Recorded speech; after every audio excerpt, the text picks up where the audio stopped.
Imagine waking up before dawn, not in your own bed, not to an alarm clock or the smell of breakfast, but to the sharp bark of German commands, the crack of boots on gravel, and the cold metal of a barracks floor beneath you. You're underfed, overworked, and one mistake away from death. This isn't a nightmare. This was daily life for millions during the darkest chapter of the 20th century. Nazi Germany's concentration camps. When we talk about Nazi camps, many people immediately think of Auschwitz, of mass executions, gas chambers, and unspeakable horror, and that's accurate. But a less discussed, though no less terrifying, aspect of this machinery of death was its exploitation of labor. Slave labor. Labor that literally built the Nazi war machine. And behind every piece of infrastructure, every railway line, every weapon, were the bones, blood, and exhaustion of millions of imprisoned workers. But who were these workers? What did they actually do? How did their day begin, and how, or if, did it end? This video is not a dramatization. It's a reconstruction. Using real survivor testimonies, documents, and historical records, we'll walk you through one day in the life of a laborer inside a Nazi concentration camp. And make no mistake, a single day often felt like an eternity. Many didn't live to see another. But by looking at just one day, we uncover everything. The cruelty, the mechanics of oppression, the perverse logic of the regime, and most importantly, the resilience and tragic humanity of those who endured it.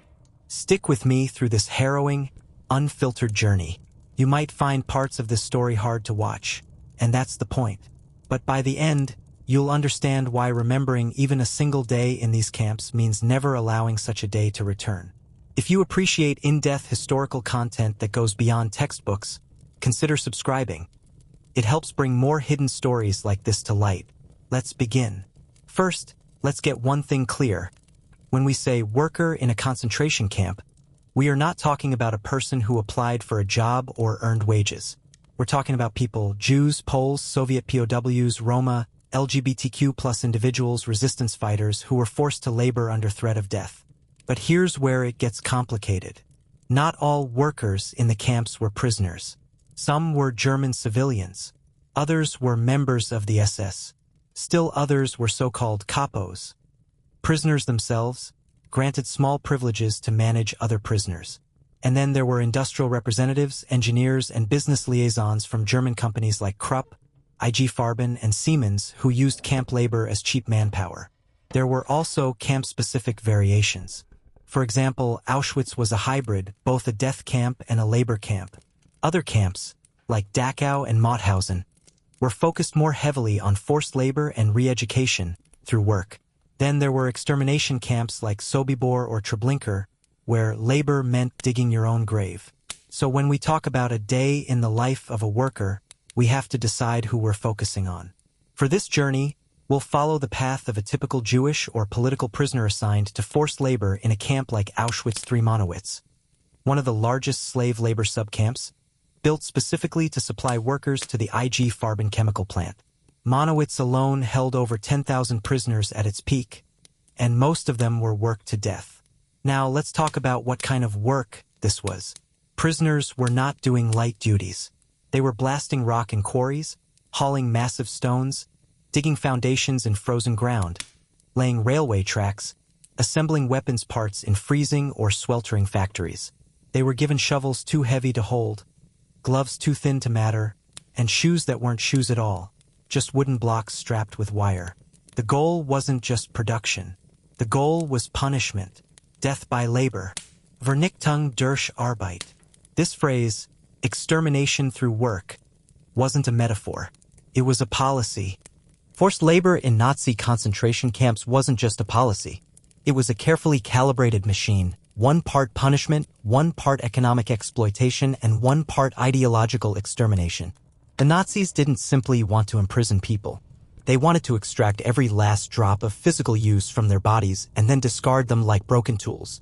This is what made forced labor in the camps fundamentally different from other forms of coerced work in history. It wasn't about productivity. It was about total domination. By 1942, Nazi Germany was fighting a global war on multiple fronts, and it needed resources. Steel, oil, weapons, roads, railways. Every ounce of that war effort came with a human cost.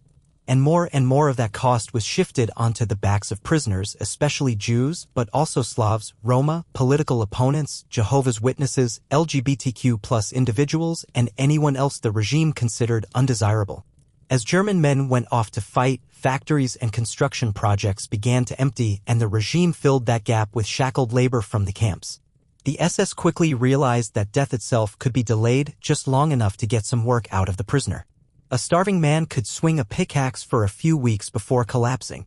A woman with typhus could sew uniforms for days before dying at her station.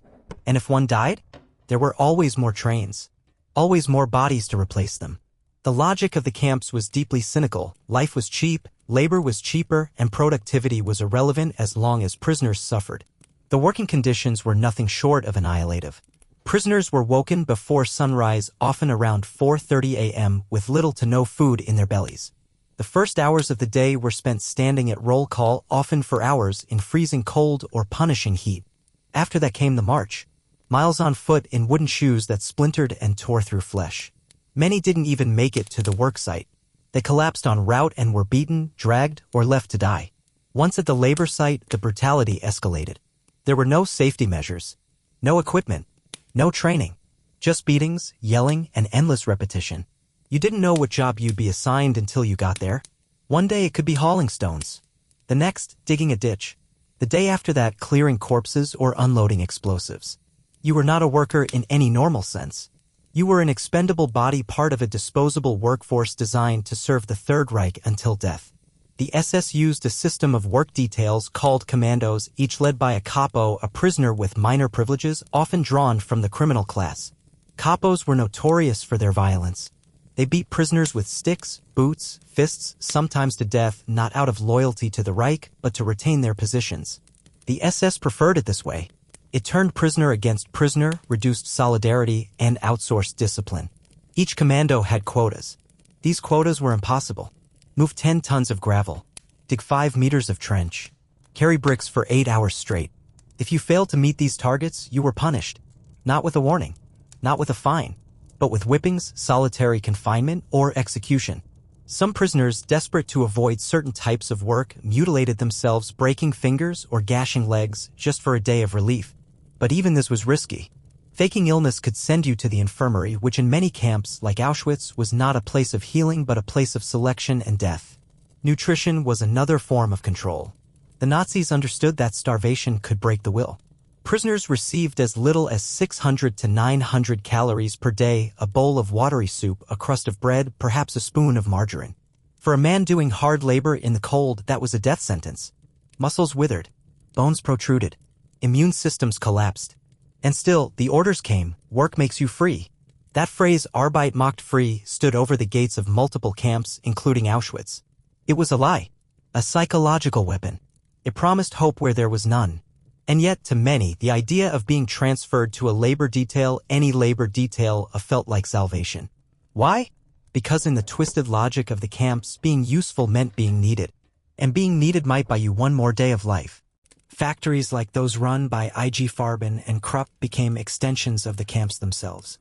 Guards patrolled the assembly lines. Sick prisoners were pulled mid-shift and sent back to barracks or directly to their deaths. Some companies even paid the SS a daily rate per prisoner, as if renting out forklifts or shovels. That was the level of dehumanization. The prisoner was a tool, nothing more. Work in the camps wasn't just hard. It was deliberately impossible. It was designed to humiliate, to destroy, to erase dignity. You'd be ordered to move stones from one pile to another, and then back again. Tasks with no logic, just motion. Exhaustion for its own sake. Psychological warfare through physical torment. And yet, in this hellish environment, some prisoners fought to survive. They clung to tiny routines. A hidden crust of bread. A shared glance with another prisoner. A whispered prayer. These were not grand acts of rebellion, they were acts of endurance. And in the face of a system built to erase them, every hour survived was a form of defiance. To understand the labor system inside Nazi concentration camps, you first have to destroy the idea of choice. In a normal world, choosing to work means negotiating your time, your skills, your wage, Even under pressure, you retain some agency. But in a concentration camp, the word choice becomes meaningless. You didn't choose to be there. You didn't choose your job. You didn't choose your shift, your tools, or your fate. The very act of being alive was a matter of someone else's decision, and that decision could change in a heartbeat. The Nazi system was structured to appear like it gave prisoners some room to maneuver. There were rumors that if you worked hard, you could earn better treatment. That if you were useful enough, you might avoid transport to the gas chambers. That some jobs were safer than others. And to an extent, some of that was true, but never because of fairness. Always because of calculation. When new prisoners arrived at a camp like Auschwitz or Majdanek, they were often greeted by a line, a literal line. Men to one side, women and children to the other. Then came the infamous selection. An SS officer, sometimes a doctor like Joseph Mengele, would glance at each person and send them left or right with a flick of the hand. That flick could mean life or death. Those deemed too young, too old, too sick, too weak were often sent directly to the gas chambers. The rest were assigned barracks and marked for labor. But even that wasn't a choice. It was triage. Once inside the camp, your fate could shift again. The SS maintained detailed files on each prisoner: nationality, age, profession, religion, fitness to work. A shoemaker might end up hauling bricks. A doctor might be forced to dig latrines. A lawyer could be sent to clean the floors of SS barracks. There was no logic, only utility. The goal wasn't to match your skills to your labor. The goal was to extract maximum suffering before disposal. Sometimes prisoners volunteered for certain details. Why? Because rumors spread. One work group might be close to the kitchen, meaning the chance to steal a potato peel. Another might be indoors, meaning shelter from the cold. Word traveled fast through the barracks, and prisoners gambled with their lives over what work detail might give them one more day. But this wasn't real choice. It was survival roulette, and the house always won. The illusion of agency was used as a tool of control. The SS exploited prisoners' desire to live, dangling just enough hope to make them complicit in their own suffering. Volunteering for a work detail might buy you temporary protection. Refusing could mean punishment. Showing weakness could be a death sentence. And so the prisoners played along. They stood straighter, looked stronger, lied about their health. Anything to seem useful, because usefulness meant invisibility, and invisibility meant delay. But the system was always shifting. A prisoner who had worked in a factory for 6 months might suddenly be reassigned to a quarry. Someone who had managed to survive in a bakery detail might be accused of stealing and sent to the penal labor squad, where survival rates dropped to near zero. There was no ladder to climb, no endgame. Even the most skilled prisoners knew that their usefulness expired the moment they slowed down. The phrase "you'll work until you die" wasn't an exaggeration. It was policy. There was another layer of this horror. The functionaries, the kapos, the clerks, the interpreters, prisoners who held minor administrative roles. These jobs were more desirable because they offered slightly better food, shelter, and a lower chance of death. But to get one, you had to make deals. Bribe someone, betray someone, perform well, look healthy, speak German, sometimes all of the above. And even then, you could be replaced in a heartbeat.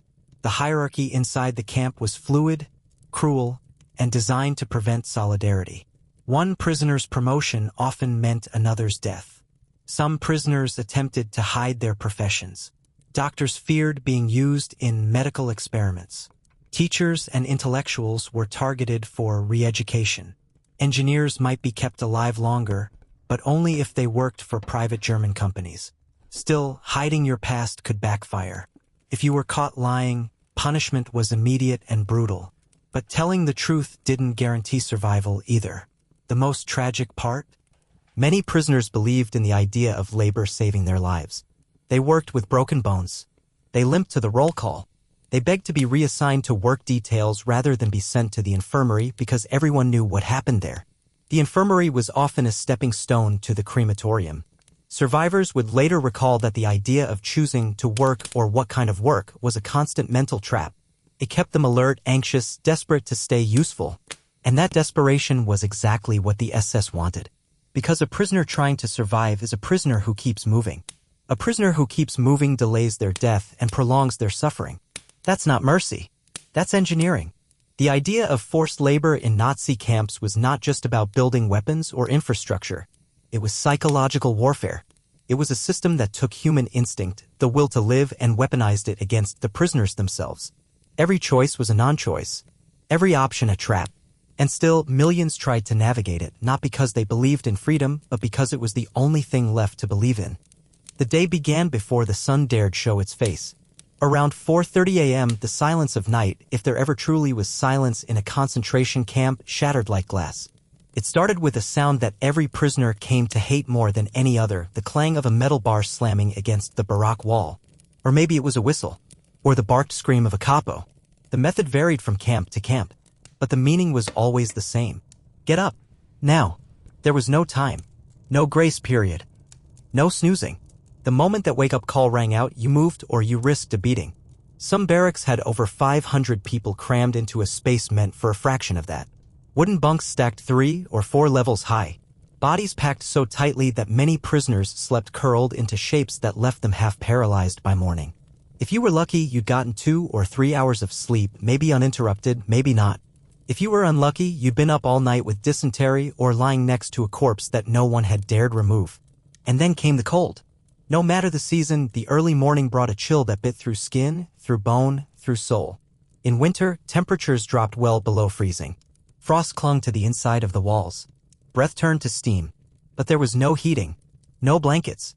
Prisoners often slept in the same threadbare uniforms they wore to work, thin cotton, striped, patched, and soaked through with sweat or snow or worse. The wooden floor beneath them was wet, splintered, stained. Rats scurried between the bunks. Lice bit at exposed skin. The smell was unforgettable, a thick, rotting mix of human waste, infection, mildew, and death. Once the wake-up signal came, everything happened fast. You had seconds, literally seconds, to get off your bunk, dress, and line up outside. Dressing wasn't what you imagine. There were no private moments. No dignity. Everyone dressed in full view of everyone else, shivering, fumbling for the right pair of shoes, if you even had shoes. Many wore wooden clogs or torn sandals. Some had rags wrapped around bleeding feet. Others tied cloth to their legs to keep their pants up or wore sleeves held together with string. There was never enough time. Never enough space. Elbows collided. People fell. Old men slipped from bunks. Younger prisoners would sometimes trample over the weaker ones just to reach the door first, not out of cruelty, but out of desperation. Being late to roll call meant punishment. And punishment in this place often meant death. As prisoners poured out of the barracks, the darkness was still thick. Searchlights swept across the grounds. SS guards stood with rifles at the ready. German shepherds snarled and strained against their leashes. The air stank of coal smoke, sewage, and something worse, something sweet and sickly, the smell of burning flesh from crematoria already working before dawn. Outside, prisoners lined up in formation, 5 across, shoulder to shoulder. If you were coughing, you kept quiet. If your leg was shaking, you stiffened it. If your face showed fear, you swallowed it.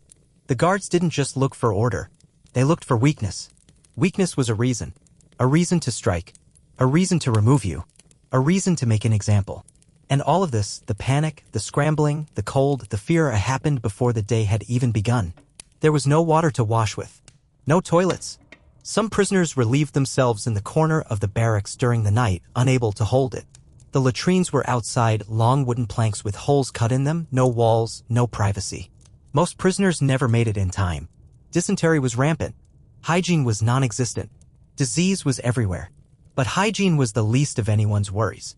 What mattered was being in line. On time. Standing straight. Looking alive. Sometimes a capo or SS officer would enter the barracks during wake-up and perform a check. If the place wasn't clean, if the floor wasn't swept, if the bunks weren't aligned, punishments followed. Collective punishments. A group of 100 prisoners might be denied food for the entire day because someone left a cup in the wrong place. Or they might be kept outside during roll call for 5 hours instead of 2. All while the cold gnawed at their bones. The barracks themselves were never truly dark or truly quiet. At night, the sounds never stopped. Moaning, coughing, muttered prayers, the shuffle of feet. But at 4:30, a different sound took over, the sound of movement under threat. Hundreds of bodies rising at once, not because they wanted to, but because they knew the price of hesitation. Survivors later recalled that the wake-up was one of the hardest parts of the day. Not because of the cold, or the filth, or the pain, but because of the mental shift it required. You had to go from sleep, or the closest thing to it, into absolute survival mode. No transition. No moment to collect yourself.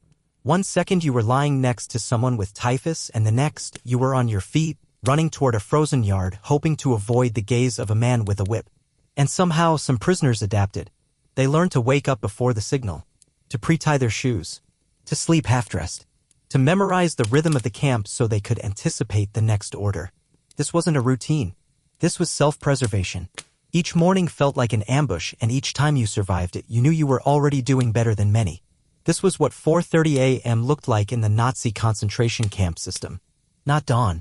Not a new day. Just the continuation of the nightmare under new orders, new quotas, and new opportunities to die. Once the prisoners were yanked from their bunks and forced out into the morning cold, the real ordeal began, the morning roll call. Appel. It's a word survivors remembered with dread. Not because it sounded harsh, but because it was harsh, a daily ritual of punishment disguised as procedure. Every day, twice a day, in every major camp, tens of thousands of prisoners stood still for hours while SS guards and kapos counted heads like cattle, screamed orders, punished infractions, and let the wind and frost do the rest. The morning appel could begin as early as 5 a.m., sometimes earlier depending on the camp. But the time didn't matter. What mattered was standing still. Completely still. 4 hours. With no food. No water. No shelter. If the weather was cold, as it often was, the temperature didn't stop the procedure. Rain, snow, mud, blazing sun, it didn't matter. You stood. You waited. And you prayed the count went quickly. But it never did. The idea of a roll call might sound simple: count the prisoners, mark their presence, and release them for work. But in the camps, nothing was simple. Everything was a weapon. The roll call was not just about accounting. It was about domination. You were not a person being counted. You were an object being inventoried. And like any object, if you were broken or missing, someone had to pay. Barak leaders, often prisoners themselves, had to present their full group in perfect formation. 5 across, row by row, hundreds of human bodies lined up like soldiers. Except these weren't soldiers. They were starving, frostbitten, sleep-deprived men and women clinging to consciousness. If even one person was missing, the entire group suffered. Guards would repeat the count. Again. And again. Sometimes for hours. There were cases where a single missing prisoner triggered a 6-hour stand in the snow, leading to dozens of deaths from exposure alone. Standing still sounds easy until your legs are cramping, your feet are bleeding, and your body is shaking from cold or hunger. You couldn't move. You couldn't shift your weight. If you tried to sit or even lean slightly, a capo would lash out with a stick or whip. SS officers walked the rows looking for examples: someone to hit, someone to humiliate, someone to kill. The cruelty was often arbitrary. A bent knee, a hunched back, a cough, and suddenly you were on the ground being beaten by a guard while everyone else had to keep standing, pretending not to see. Sometimes dead bodies were dragged to appel. Literally.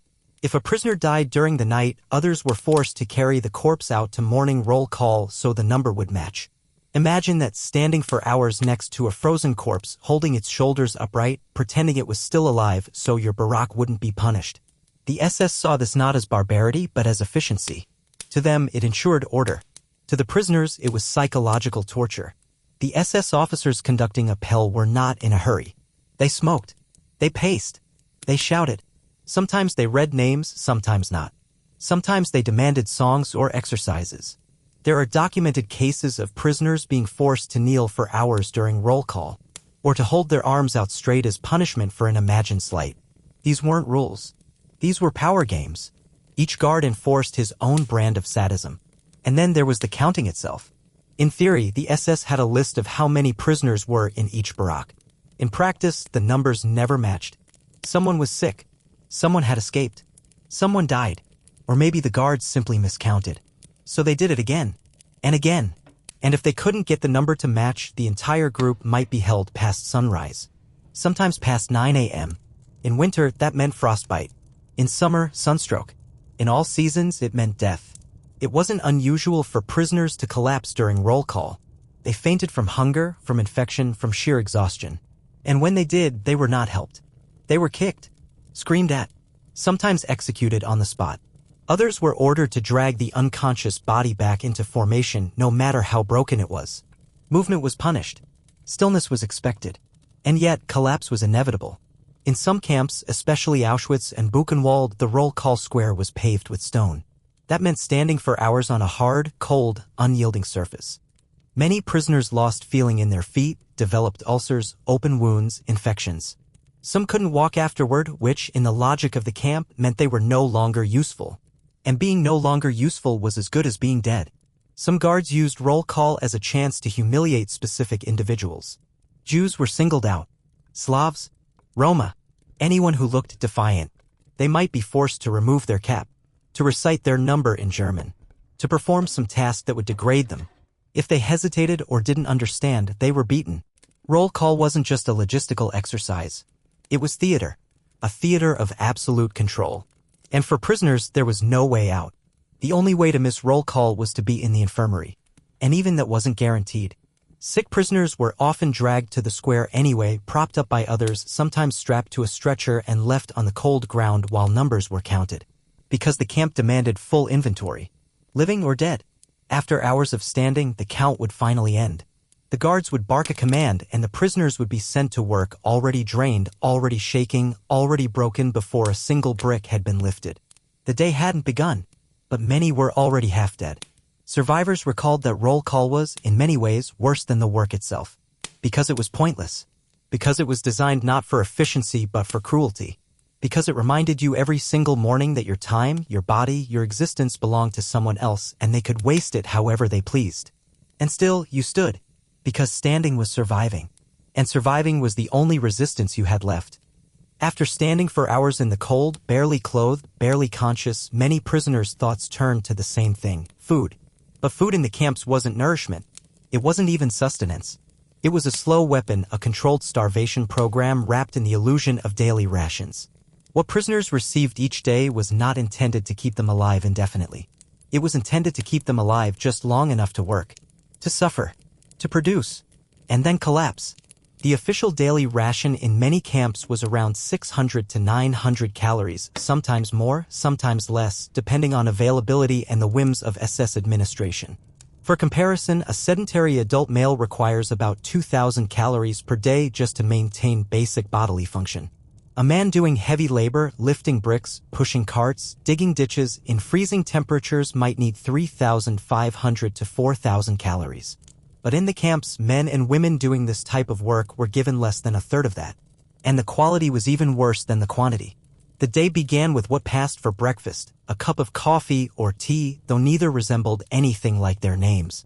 The liquid was hot, brown, and bitter, often made from roasted acorns or burned grain husks. There was no sugar, no milk, no caffeine. It was hot water with a name barely enough to warm the hands, let alone fuel the body. Lunch, or what was generously called lunch, came after the first half of the workday. Soup. Always soup. But this was no meal.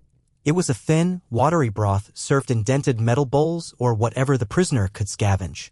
On some days, the soup was made from rotten potatoes, turnip tops, or cabbage leaves.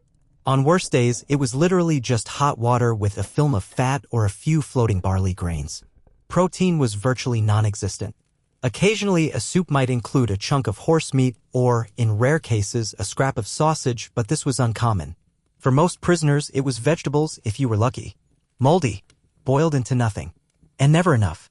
The portions were measured not in satisfaction, but in survival. Just enough to keep your heart beating. Just enough to delay collapse. Dinner was the most substantial meal of the day, though that word has to be used loosely. A slice of bread, typically around 200 to 300 grams. Dark, heavy, dry? The bread often contained fillers like sawdust, chalk, or crushed beet pulp, not out of cruelty, but out of necessity. Real flour was scarce, and the camps were not a priority for food distribution. Alongside the bread, prisoners might get a small pat of margarine, or a smear of jam, or a slice of black pudding. Often, they got nothing but the bread. There was no variety. No choice. No balance. No hygiene. The soup was stirred with filthy wooden paddles, often by prisoners themselves, and since many prisoners were sick, this meant exposure to every communicable disease imaginable. Typhus. Dysentery. Tuberculosis. The lines were long, the bowls were never clean, and there were no second helpings. Once it was gone, it was gone. And if you worked harder, you didn't get more. The food was not adjusted based on labor. In fact, sometimes the opposite happened. Penal labor squads, those assigned to brutal, often fatal jobs, were punished with reduced rations. The hungrier you were, the harder you worked. The harder you worked, the faster you died. The SS kept meticulous records. They knew exactly what these rations would do. Malnutrition was not an accident, it was part of the plan. Prisoners starved over weeks and months. First, the fat disappeared. Then the muscle. Then the memory, the clarity, the ability to walk, then the ability to stand. Eventually, the body fed on itself. Immune systems collapsed. Wounds didn't heal. Infection became inevitable. And yet, hunger didn't just destroy the body. It broke the mind. Survivors often said hunger was worse than cold, worse than fear, because it turned you against yourself. It made you hallucinate. It made you betray. People fought over crusts of bread, traded shoes for soup, licked the insides of empty bowls, risked death by crawling toward the kitchens hoping to find a rotting peel or potato skin in the trash. Some tried to save a bit of bread each day to build up reserves. Others devoured their ration in seconds, unable to resist. Food became currency. A spoonful of margarine could buy protection. A bit of sugar could buy a favor. And for kapos or privileged prisoners, food became power. They could withhold it, trade it, use it to control others. One prisoner recalled being forced to trade his coat for a potato. Another traded a piece of soap for a bite of turnip. Desperation had no floor. In some camps, prisoners who worked in kitchens or food depots were considered the luckiest. Not because they had full meals, but because they had access. They could skim, steal, or at least choose the bowl with the most solids. But being caught stealing food was deadly. The punishment was often immediate execution, or public beating so severe that death came later. There were no real holidays, no special meals. On rare occasions, like Christmas or Hitler's birthday, camps might issue a slightly larger ration, a second piece of bread, or a spoon of jam, not out of generosity but propaganda. Something to make the system seem humane. But the next day, everything returned to normal. Starvation resumed. It's hard to describe what long-term hunger does to a person who's still being forced to perform hard labor. Words like wasting or emaciation don't capture it. The body doesn't just shrink, collapses in on itself. Skin stretches tight over bone. Eyes sink. Teeth fall out. Prisoners lose the ability to regulate body temperature or even sit upright. Eventually, they simply lie down and don't get up. At that point, they're classified as musulman, a term used by other prisoners to describe someone too far gone, still breathing, but beyond saving. In the camps, food wasn't life. Food was control. Every calorie was calculated to keep you functional, but only just. The Nazis didn't need healthy workers. They needed desperate ones. And in that desperation, they found their most effective weapon: hunger. After the morning roll call ended, often after 2 or 3 brutal, silent, freezing hours, the prisoners were not given rest. They were not allowed to eat first. There was no return to barracks, no reprieve. The next step came quickly, sharply, and without explanation: the assignment to work details. This was the moment where your entire day and sometimes your entire fate was decided. The process of being assigned to Arbeitskommando or labor unit was designed to feel both chaotic and perfectly controlled. Prisoners were called out by number, not by name, because names no longer mattered. Each was identified by a serial number stitched onto their uniform and tattooed onto their flesh. A capo, or sometimes an SS officer, read the numbers aloud or barked them from memory. A gesture followed, a point, a nod, a shove, sending the prisoner toward a group already forming in the yard. 5 to a row. Always 5 to a row. The groups varied by task and location. Some were headed to quarries, others to construction sites, some to workshops or factories inside or just outside the camp perimeter. And then there were the Toten Commandos, the death details assigned to dig graves, transport corpses, or work in the crematoria. That group rarely came back unchanged. But here's the crucial thing: no prisoner chose their commando. The assignments were made arbitrarily or according to perceived strength or simply at the whim of a capo. In some cases, prisoners who had connections through bribes or relationships with Barak leaders might angle their way into less brutal details. A workshop, a tailoring room, a kitchen. These were coveted assignments because they offered a slight buffer from death, shelter, scraps of food, a few less lashes. But there were never enough of these jobs. Most were assigned the hardest, most thankless, most destructive tasks. the men who decided your assignment weren't always SS. In fact, much of the daily machinery of labor was delegated to fellow prisoners, specifically the kapos. Kapos were prisoner functionaries. Typically selected from among criminal inmates, often Germans themselves, they were given special privileges in exchange for maintaining order, overseeing labor, and punishing insubordination. They wore armbands or distinctive caps, sometimes carried sticks or whips, and were often more feared than the guards. Not because they had more power, but because they had something to lose and were desperate to keep it. Kapos were not randomly chosen. They were hand-picked for traits the SS found useful: strength, brutality, obedience. In many camps, criminal prisoners, those with green triangles, were elevated over politicals, Jews, Roma, and others. This was by design. It turned prisoner against prisoner. It created a hierarchy where survival meant domination. A kapo who failed to produce results, who lost prisoners, allowed escapes, or failed to discipline the weak could be stripped of his privileges or executed. So they ruled with fear. Each labor commando was led by a kapo and sometimes supported by a few underlings, Vorarbeiter or Stipendienst, also prisoners. The kapo's job was to keep the unit in line, get the job done, and report back. He could punish at will. He could assign tasks. He could beat a man senseless for working too slowly, and the SS would not interfere. In fact, they encouraged it. There were good kapos. Survivors were called rare individuals who tried to protect their men, who shielded the sick, who quietly redistributed food. But these were exceptions. Most kapos ruled with violence, and many developed a taste for it. After all, they were not saints. They were prisoners trying to survive, and often former criminals already familiar with power through intimidation. The system worked like this. In the yard, after roll call, kapos received their instructions from SS guards. A number of prisoners, a location, a task. Then they barked orders to their commando. March, pick it up, move. And the group set off, often walking miles to the worksite, through mud, snow, or blistering heat. Anyone who limped or lagged was beaten. If someone fell, others were ordered to carry them. And if they couldn't, the body was left behind. Assignment to certain commandos came with almost guaranteed death. The Steinbruch or stone quarry detail, for example, was infamous in Mauthausen and other camps. Prisoners were made to carry massive blocks up narrow staircases carved into the rock, what became known as the Stairs of Death. Slips were common. Falls were fatal. Guards sometimes stood at the top and shoved prisoners downward, not as punishment, but as sport.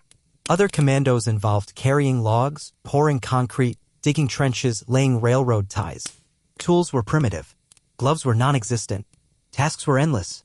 And none of it came with instructions. You learned by watching, by guessing, or by being beaten until you guessed correctly. And yet, this deadly bureaucracy moved with eerie precision. Every commando had its own rhythm, its own schedule, and the kapo enforced it. Work began at the same time. Lunch, if there was any, came at the same time. The return to camp happened under guard, in formation at the same pace. The SS did not need to be everywhere because the kapos made sure order was kept. But order didn't mean logic. Some days, prisoners would be marched out, ordered to move rubble from one pile to another, and then back again the next day. No reason. No purpose. Just motion. Just punishment through fatigue. Other commandos would be forced to sing as they marched, Nazi anthems, German folk songs. A line of half-dead skeletons in striped rags forced to sing cheerful songs under the threat of rifle butts. If someone attempted escape during work detail, which was rare but happened, the kapo bore the blame. Entire commandos were sometimes punished collectively. No food, extra hours, beatings, or worse. And so, kapos kept their groups tightly leashed. Trust didn't exist. Solidarity was rare. Everyone knew, one wrong move and you'd bring the hammer down on dozens of others. And yet, prisoners adapted. They learned to walk just fast enough. To lift just enough. To look busy even when dizzy from hunger. To follow the kapo's orders while avoiding his gaze. Some formed silent agreements, a shared pace, a whispered warning. This wasn't cooperation. It was synchronized survival. The system of labor commandos and kapos didn't just exploit human energy. It weaponized human behavior. It made prisoners part of their own oppression. It turned labor into domination. And it ensured that every task, no matter how mundane, became a test of endurance, discipline, and raw will to live. Once assigned to their labor commando, the prisoners were marched out, often still without food, to begin what was called work. But this word, like so many others in the language of the camps, had been hollowed out and repurposed. This was not labor as a means of production. It was labor as degradation, exhaustion, and death. And the nature of that labor varied not by logic, but by what the Nazi machine needed or wanted that day. For some prisoners, this meant quarry work, especially in camps like Mauthausen, Flossenburg, or Grossrosen. Stone extraction was a death sentence in disguise. In Mauthausen, the infamous stairs of death led from the quarry floor up a steep cliffside. Prisoners were forced to carry heavy granite blocks, some weighing over 50 kilograms, up 186 steps carved into the rock. The path was narrow, slippery, guarded. If a prisoner stumbled or fell, the block could crush his limbs, or worse, knock down the men behind him like dominoes. And if no one fell, guards sometimes pushed someone anyway for sport, for punishment, for boredom. No safety gear, no scaffolding, no mechanization. Just bare hands, splinters, ropes, and endless screaming. Some prisoners were forced to run up the steps with their load under threat of being shot if they moved too slowly. Many didn't make it. Their bodies were dragged aside. The work continued. No one stopped. In other camps, especially Auschwitz III, Monowitz, construction was the main task. Prisoners dug ditches, laid concrete, built barracks and industrial facilities for the German war machine. They worked with primitive tools in all weather. The soil was often frozen, the ground unstable, the materials dangerous. One survivor recalled being forced to lay bricks with hands so swollen from cold that the skin cracked open and bled continuously. Still, they worked, because stopping meant punishment, and punishment often meant death. Construction wasn't just external. Inside the camps, prisoners built and rebuilt the very structures that imprisoned them. They dug foundations for fences, hauled materials to expand crematoria, built roads and drains. They were literally constructing the infrastructure of their own destruction. The irony was not lost on them. Then there were the industrial commandos, forced labor in Nazi-run or German corporate-run factories. Camps like Monowitz were built next to massive industrial complexes, in Monowitz's case, the IG Farben Buna plant. Prisoners assembled machinery, refined rubber, handled chemicals, or operated dangerous equipment with no training and no protection. These were no better than the quarries. Workers were exposed to toxic substances, fumes, explosions, open wiring. The air was thick with dust and chemicals. Many prisoners developed chronic lung diseases, skin burns, blindness. But they kept working because the SS demanded output and the companies demanded results. And if you couldn't produce, you were replaced. Not transferred. Replaced.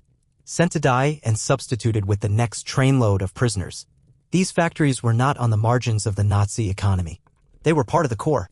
Siemens, Krupp, BMW, Daimler-Benz, AEG all used camp labor.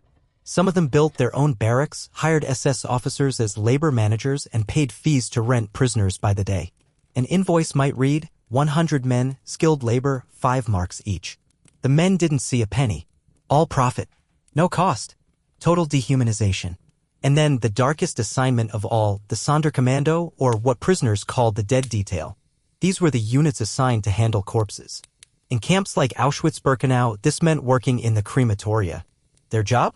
Remove bodies from gas chambers, cut off hair, extract gold teeth, burn the remains, clean the rooms, prepare them for the next group.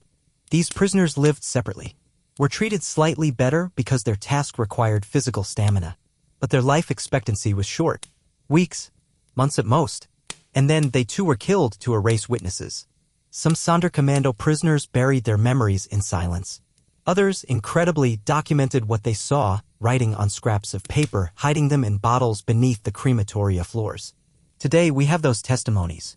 They are almost impossible to read, and yet essential. Other death details worked outside the crematoria, collecting bodies from barracks, from the roll call yard, from execution sites. They wheeled carts of corpses through the mud, stripped them of clothes, dumped them into mass graves.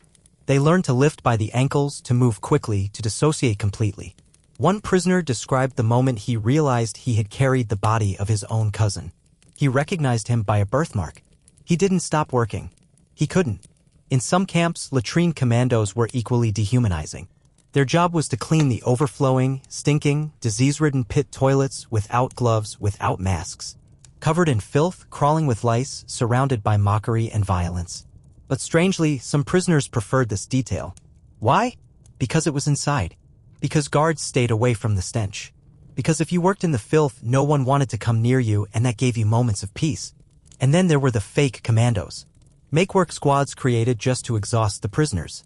Carrying rocks from one end of the yard to another and back again. Digging holes, then filling them in. Painting a wall, then scraping it clean. The task didn't matter. Only the effort. The breaking of spirit. The humiliation. This was forced labor in the camps, a factory of exhaustion. It didn't matter whether what you built lasted, whether what you lifted ever moved, whether what you carried ever reached its destination. The labor existed not for the result, but for the suffering. And yet, in this hell, there were moments of resistance. Prisoners sabotaged machines, broke tools, slowed down production, hid documents. Some work details became centers of underground communication. Some prisoners risked death to pass messages, smuggle medicines, or protect the weak. But make no mistake, most work commandos were designed to end one way, with the prisoner broken, spent, and discarded. And in a system where the average survival time under heavy labor was less than 90 days, the clock started ticking the moment you lifted your first stone. If working in a Nazi concentration camp was hell, then the rules, or rather, the total lack of them, were what made it inescapable. For prisoners, forced labor wasn't simply about surviving the task. It was about surviving the constant threat of punishment. And not punishment in any legal or predictable sense. No, punishment in its purest, most terrifying form, arbitrary violence. From the moment a prisoner stepped into their work detail, they were watched not just by SS guards, but by kapos, fellow prisoners, factory supervisors, civilian overseers, and sometimes even German engineers. And anyone with a scrap of authority could deliver a beating, assign a punishment, or condemn someone to death. What was the crime? Anything. Or nothing. Walking too slowly? That was enough. Stopping to wipe sweat from your eyes? That too. Looking a capo in the eyes? Absolutely. Falling down from exhaustion? A guaranteed beating. Some punishments were spontaneous, delivered with a kick, a slap, a punch to the gut. Others were calculated, designed to make an example out of the victim, to re-establish control, to terrorize others. A prisoner who tripped over a stone while carrying bricks might be ordered to stand still with his load on his back for hours. If he dropped it again, the capo might beat him unconscious with a shovel. The SS wouldn't interfere. In fact, they often watched with indifference or amusement. Whips, wooden clubs, iron rods, these were the tools of discipline. Capos and guards carried them openly. Some had favorite weapons. One SS officer at Buchenwald was known for his ox-hide whip. Another in Auschwitz was nicknamed the pickaxe because he preferred using a shovel edge to strike prisoners across the spine. But physical violence wasn't always immediate. Sometimes it was delayed, a ritualized punishment administered at the end of the shift in front of others. A prisoner accused of working too slowly might be ordered to kneel on sharp stones for an hour, or to crawl back to camp on all fours, or to carry buckets of water back and forth until he collapsed. These punishments had no ceiling. There were no limits. If a capo wanted to kill a man, he didn't need permission. He only needed time. And time was endless in the camp. There were also formal punishments written into the SS rulebooks, absurd as that sounds. For instance, 10 lashes with a whip for leaving your work area. 24 disobedience. Death for stealing. But these rules weren't enforced with consistency. One prisoner might be lashed for speaking out of turn. Another might be shot for the same act. It depended on the mood of the capo, the presence of an officer, the weather, the whim. Punishment wasn't about maintaining order. It was about breaking the human spirit. One of the most feared tools of punishment was the bak, a wooden bench or trestle where prisoners were bent over and flogged. Sometimes it was done in private. Often it was public. Prisoners were forced to count the lashes aloud.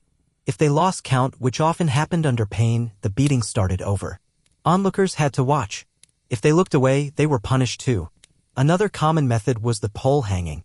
A prisoner's hands were tied behind his back and he was suspended by the wrists from a wooden beam. This dislocated the shoulders within minutes. Some died from shock. Others were cut down only to be sent back to work, screaming in pain, arms useless. But the most insidious punishments were those that used labor itself as the weapon. A prisoner who angered a capo might be ordered to carry a rock from one end of the site to the other and back again all day. Another might be told to dig a hole, then fill it, then dig it again. These weren't jobs. They were tortures dressed as tasks. A way to burn energy without result. A way to waste a man's strength, his breath, his time until he broke. Some prisoners were punished by being sent to the penal commando, a special unit reserved for those deemed disobedient, rebellious, or useless. These squads received the hardest work, the least food, the worst treatment. Life expectancy was counted in days. If someone returned from the penal commando alive, it was considered a miracle. Psychological punishments also existed. Being forced to watch another prisoner be beaten. Being made to choose which of your bunkmates would be whipped. Being given food, then having it taken away. The goal was not just to harm the body. It was to corrupt the mind, to tear apart relationships, to isolate, to degrade, to dehumanize. There was no justice, no trial, no appeal, and no safety. Even silence could be punished. A prisoner who failed to answer when called because he was deafened by an earlier blow or simply too weak to speak could be dragged forward and beaten into unconsciousness. Others were punished for not reacting, for seeming defiant by not showing fear. In this system, the guards didn't need to beat every prisoner. They only needed to beat enough of them. The threat did the rest. And still, prisoners resisted, not always openly but inwardly. Some endured their beatings without screaming, denying the guard that satisfaction. Others whispered encouragement to fellow victims. Some saved scraps of cloth to bind wounds. Some simply survived day after day, refusing to give up their breath. That too was resistance. In a world where any breath could be punished, breathing became an act of defiance. In a world that still values efficiency and profit, it's difficult, almost impossible, to imagine a system where human life is treated as utterly disposable. But in the concentration camps of Nazi Germany, death wasn't a failure of the labor system. It was its outcome, its product, its currency. Prisoners who collapsed during work, who bled from their feet, who coughed up blood, who could no longer lift a shovel, they weren't considered sick. They weren't considered injured. They were considered finished. Verbraucht. Spent. Used up. This was the economic logic of the SS. A prisoner was a resource to be extracted. And when there was nothing left to take, when the muscles failed, the spine gave out, the eyes became too dim to see, that prisoner was no longer a human being. They were garbage. To be replaced.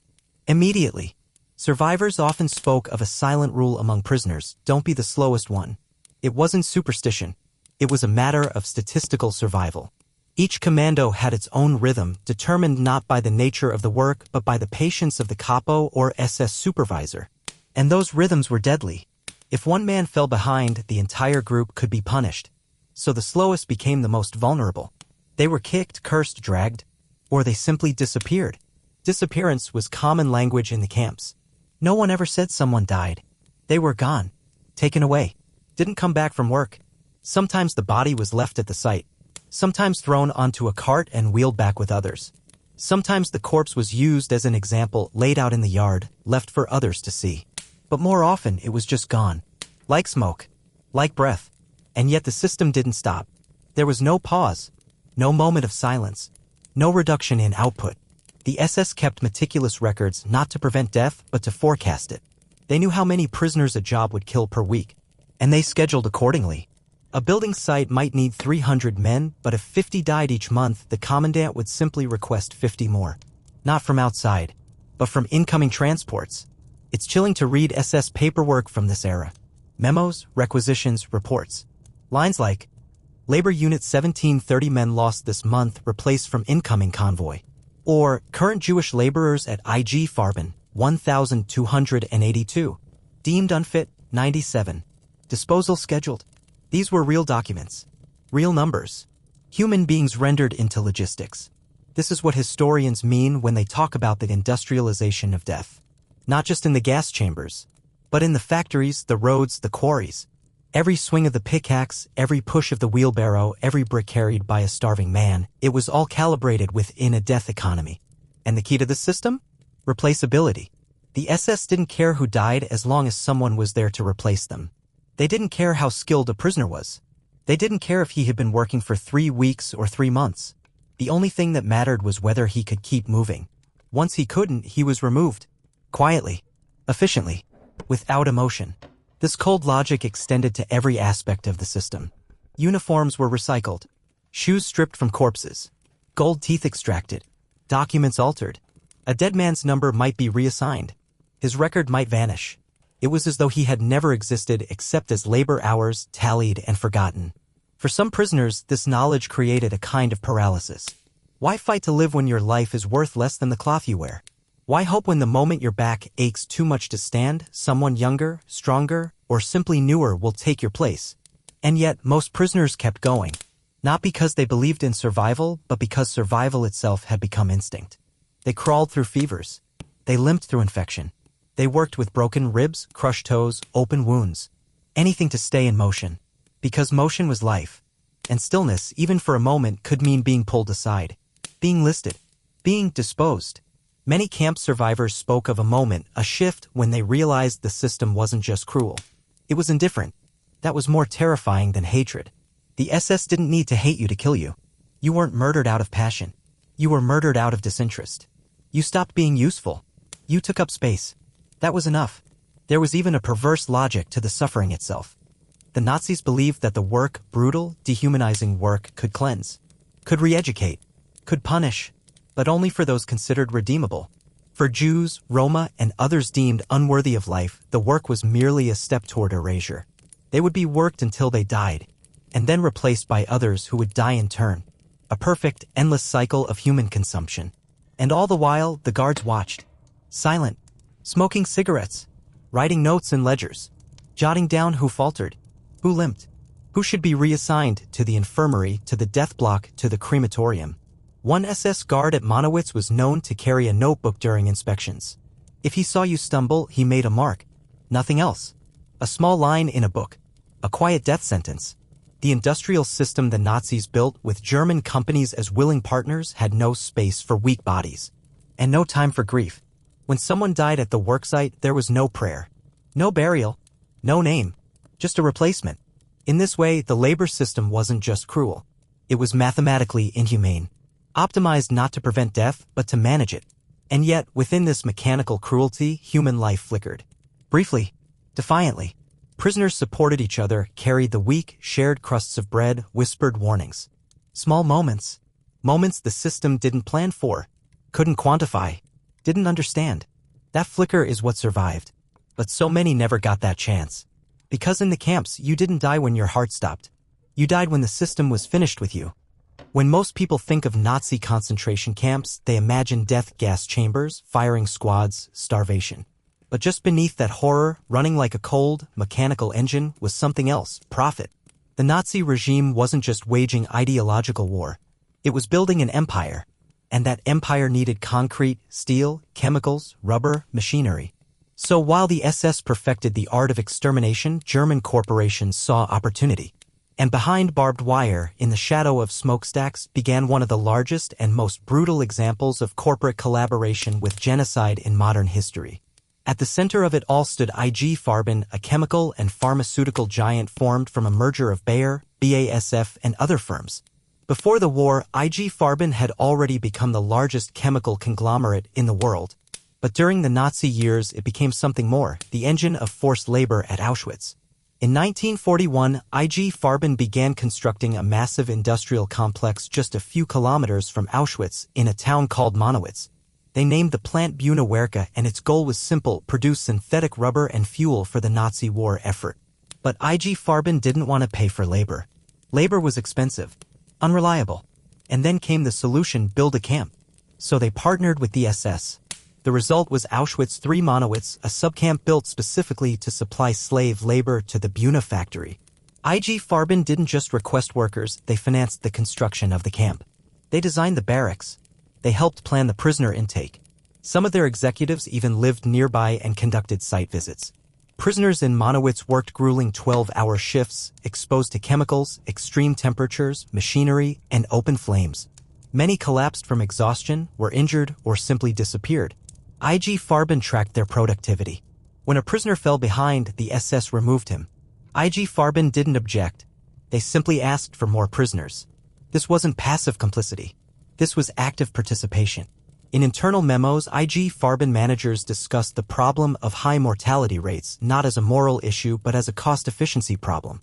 One memo complained that too many workers were dying before they could be fully trained. The solution? Better selection procedures, choosing healthier Jews. IG Farben paid the SS a fixed fee per prisoner per day, a human rental system. Invoices show detailed breakdowns. 800 workers x 4 marks equals 3,200 marks/day. The SS pocketed the money. The prisoners got nothing. Except disease. And death. IG Farben wasn't alone. Siemens, one of Germany's largest electrical engineering firms, also used concentration camp labor. They established factories next to camps like Ravensbrück, Buchenwald, and Auschwitz. In Auschwitz, Siemens built a sub-factory where prisoners produced electrical components under brutal conditions surrounded by guards. Siemens engineers designed parts for military equipment, including communications gear, radar systems, and munitions. Prisoners worked with live wires, soldering tools, toxic materials, often without gloves or masks. Accidents were frequent. Electrical burns, explosions, blinding gas leaks, and again, no compensation, no protection. If someone died, Siemens requested more workers. BMW, known today for sleek cars and motorcycles, was another direct participant. During the war, BMW shifted production to aircraft engines vital for the Luftwaffe. Their factories in Allach, outside Munich, were staffed heavily by forced labor, including thousands of camp prisoners. BMW coordinated with SS authorities to receive laborers from Dachau and other camps, sometimes even requesting specific categories of workers: young, mechanically skilled, Polish, not Jewish. Daimler-Benz, the parent of Mercedes-Benz, operated similarly. By 1944, more than half of its workforce consisted of forced laborers, including thousands of camp prisoners. They worked in engine plants, truck assembly lines, and weapons manufacturing. One report from Daimler management expressed concern that delays in prisoner transport might disrupt production quotas. Even companies not directly on camp grounds benefited. Deutsche Bank, Krupp, AEG, Zeiss all profited from Aryanized property, prisoner-built infrastructure, or direct SS labor contracts. This wasn't a few bad actors. This was systemic. The SS called it Vermietung, renting out prisoners. But there was a darker term used internally: economic deployment before liquidation.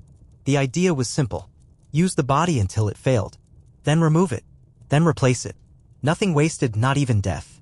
And here's what's most terrifying: none of this was a secret. These companies knew who they were working with, knew where the labor came from, knew what happened when someone was too weak to continue. Some even complained that the SS was too brutal, not because of ethics, but because it hurt productivity. After the war, many of these companies tried to distance themselves, claimed they were coerced, that they didn't know, that they didn't profit. But the paper trails tell a different story: letters, contracts, reports, payments, a fully documented partnership with atrocity. In the 1950s and 60s, as West Germany rebuilt, many of these companies re-emerged, thrived. Some offered modest reparations. Most did not. Executives who once signed labor contracts with the SS returned to boardrooms. IG Farben was broken up, but its components, Bayer, BASF, Hoechst, continued operating, many still profitable today. Siemens, BMW, Mercedes, global brands now, carefully curated images. But beneath the logos, the legacy of forced labor remains. Not as branding, not as acknowledgement, but as buried history, often sanitized, sometimes ignored. And yet, every brick laid at Monowitz, every bolt tightened by trembling hands at Ravensbrück, every gear polished by a half-starved man in striped cloth, it all contributed to Germany's industrial machine. And the machine, in turn, contributed to genocide. This was the other Auschwitz. The one with ledgers instead of whips. Suits instead of uniforms. Orders typed, not shouted. But the result was the same. Dead workers, profitable production, silent partners. While prisoners awoke in the dark to barking voices and freezing cold, another group of people began their day with a very different reality. Warm beds, hot coffee, pressed uniforms. These were the guards, the SS men and women, the administrative staff of the camps. The architects, the operators, the functionaries of the machinery of death. In every Nazi concentration camp, the daily suffering of thousands, sometimes tens of thousands, was managed and enforced by a few hundred individuals in black boots and silver insignia. Their lives followed a kind of twisted order, a hierarchy of terror dressed up as military efficiency. Most of the male guards belonged to the SS Totenkopfverband, or Death's Head Units, a special division of the SS created specifically to run concentration camps. These weren't frontline soldiers. They weren't fighting in trenches. Their war was waged against unarmed civilians with clipboards, pistols, and boots. An SS guard's day typically began around 6 o'clock or 7 a.m., later than the prisoners. They had private rooms or shared quarters with proper beds, furniture, sometimes even rugs and decorations. Breakfast was served in canteens: real coffee, sausage, eggs, fresh bread. They wore clean uniforms, shined boots, and often carried sidearms. Many had dogs, German shepherds trained to kill on command. Their duties varied. Some oversaw roll calls. Others patrolled fences. Some managed work details, escorted prisoners, or administered punishment. Many rotated through shifts at the gates, towers, infirmaries, transport arrival points. And some, particularly officers, rarely went near prisoners at all. Staying in offices, writing reports, drinking schnapps, planning logistics. But regardless of rank, they all saw. They all knew. In camps like Auschwitz, SS personnel could see smoke rising from the crematoria while eating lunch. They could hear screams during roll call. They could walk past carts full of corpses and not blink. Over time, most stopped reacting. They weren't horrified. They were bored. One Auschwitz guard later recalled that the sound of rifle fire and screams became like background noise. Another said he had to get used to it so he could focus on his paperwork. Some smoked cigarettes while watching executions. Others posed for photographs near mass graves. These weren't monsters. They were men in uniform who stopped thinking. And yet, not all guards were the same. Some were sadists. They beat prisoners for fun, shot without cause, invented punishments. One SS officer at Sachsenhausen was known for kicking prisoners downstairs and laughing. At Buchenwald, a guard named Koch had prisoners executed for looking suspicious. In Majdanek, a female guard, Hermine Braunsteiner, was infamous for stomping women to death with her boots. She was nicknamed the Mare. Others were bureaucrats, deadly in their own way. They never raised a hand, never fired a shot. But they approved transports, scheduled selections, signed off on food quotas that guaranteed starvation. These were the desk killers, whose cruelty was made of ink and rubber stamps. Some guards tried to justify their actions. They were just following orders. They didn't know what really happened in the gas chambers. But this lie collapses under evidence. Guards were trained. They received detailed briefings. They signed confidentiality pledges. And yet, they celebrated birthdays in villas near gas chambers, threw parties, hosted wives and children for weekend visits. At Auschwitz, there was even a brothel for SS officers, staffed by forced sex workers from among the prisoners. Yes, guards could relax after work. They went bowling, attended orchestras, drank beer, played cards, wrote letters home about how well things were going. One infamous photo album from Auschwitz shows smiling SS men at a picnic, just days after thousands were gassed. This is the horror. Evil wasn't hidden. It was normalized. It's important to understand that not all guards came from fanatic backgrounds. Many were young, uneducated, and joined the SS not for ideology, but for a job, status, or out of conscription. But the camp system trained them to dehumanize from day one. Prisoners were never called by name, only number. Jews were never seen as individuals. Roma were vermin. Poles were traitors. Soviets were subhuman. The more the system repeated this, the easier it became to kill or ignore killing. And yet, despite all their power, guards lived with fear too. Fear of discipline. Fear of being seen as soft. Of showing hesitation. Some SS men who expressed sympathy were reassigned, punished, or transferred to the front, where death waited. Others grew harder, colder, meaner, not out of hate, but out of survival. In the end, most guards didn't need to be violent every day. They just had to let the system do its work. The starvation, the labor, the cold, the selection. Death came without a bullet. The guards merely had to keep order. And that was the horror they did. After the war, many tried to disappear. Some were caught and put on trial, Nuremberg, Frankfurt, Dachau. Some were sentenced. Many weren't. They went back to farming, banking, teaching. One became a postman. Another ran a grocery store. They were never asked the most important question. How could you eat breakfast next to a chimney spewing human ash and call it a normal day? To be a prisoner in a Nazi concentration camp was to live through systematic dehumanization. But to be a woman in that system added layers of trauma, terror, and violation that still remain undertold. Because in the male-dominated narratives of war and genocide, the specific suffering of women, especially women forced into labor, is too often reduced to a footnote. And yet, their pain was as industrial, as deliberate, and as essential to the Nazi system as the brickwork of the crematoria. From the moment women arrived in camps like Ravensbrück, Auschwitz-Birkenau, or Bergen-Belsen, they were stripped of everything: their clothes, their names, their families. But the stripping didn't end there. Their identity as women was targeted. Their bodies were seen not only as labor tools, but as sites of control, abuse, and experimentation. In most camps, women were assigned to work commandos similar to men, hauling stones, cleaning latrines, digging ditches, sorting materials. The difference was that their physical strength was never expected to match their male counterparts, yet the demands were identical and the punishments just as brutal. Women who collapsed were kicked, dragged, or ignored. If they resisted orders, they were whipped. If they hesitated, they were made examples. One woman, a survivor of Ravensbrück, later recalled that being assigned to road work meant carrying buckets of stones for 12 hours straight, while bleeding, while sick, while being called animal. Another worked in a munitions plant near Auschwitz and said her job was to assemble artillery shells while the factory filled with ammonia gas. The guards never offered masks and nosebleeds were constant. But physical labor was just one form of violence. Women were also subjected to public humiliation designed to erase dignity. They were forced to strip during inspections, stand naked in freezing temperatures for hours while SS guards, both male and female, walked past, leering, laughing, prodding with sticks. Menstruation was ignored entirely. There were no sanitary products. Women used rags, paper, or nothing at all.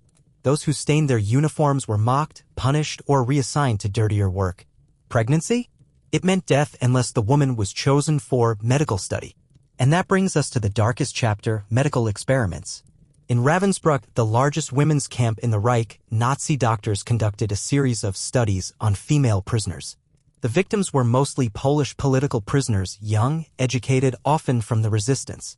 The experiments had scientific labels: bone regeneration tests, infection control, muscle transplant studies. But what they actually meant was this. Legs were sliced open without anesthesia. Bones were fractured deliberately. Muscles were removed. Dirty glass, bacteria, and wooden splinters were inserted into wounds to study infection. Some women were sewn back together with animal gut sutures. Others were left open to rot. These women became known as the rabbits because they were treated like lab animals. Out of the dozens experimented on, many died. Others were crippled. Some were executed afterward to cover the evidence. At Auschwitz, Dr. Karl Klauberg led another set of experiments, this time focusing on mass sterilization. His victims were mainly Jewish and Romani women. Using caustic chemicals and crude instruments, he injected their uteruses, burned their ovaries, or irradiated their abdomens, all without consent, often without painkillers. The goal? To find a way to sterilize millions of women efficiently for the sake of racial purity. Women who survived these procedures suffered lifelong pain, infertility, internal bleeding, organ failure. Many were later gassed or shot when deemed unfit for labor. But not all abuse was hidden behind lab doors. Sexual violence, though officially banned, was widespread, often tolerated, and sometimes institutionalized. In several camps, especially those near large military factories, the SS established Lagerbordell camp brothels. These were not for the prisoners. They were for the kapos, for productive workers, for privileged inmates and SS guards. Women were selected, or rather coerced, from among the prisoners, often under the false promise of better food, shorter sentences, or survival. In reality, they were forced into sexual slavery, raped repeatedly, trapped in rooms behind barred windows, forbidden to speak of what happened. Some of these women survived. Many did not. The shame haunted them long after liberation, and in some cases they were shunned by other survivors, as if their suffering made them impure. That is the cruelty of war. It breaks the body, then breaks the memory. Outside the brothels, sexual abuse still occurred.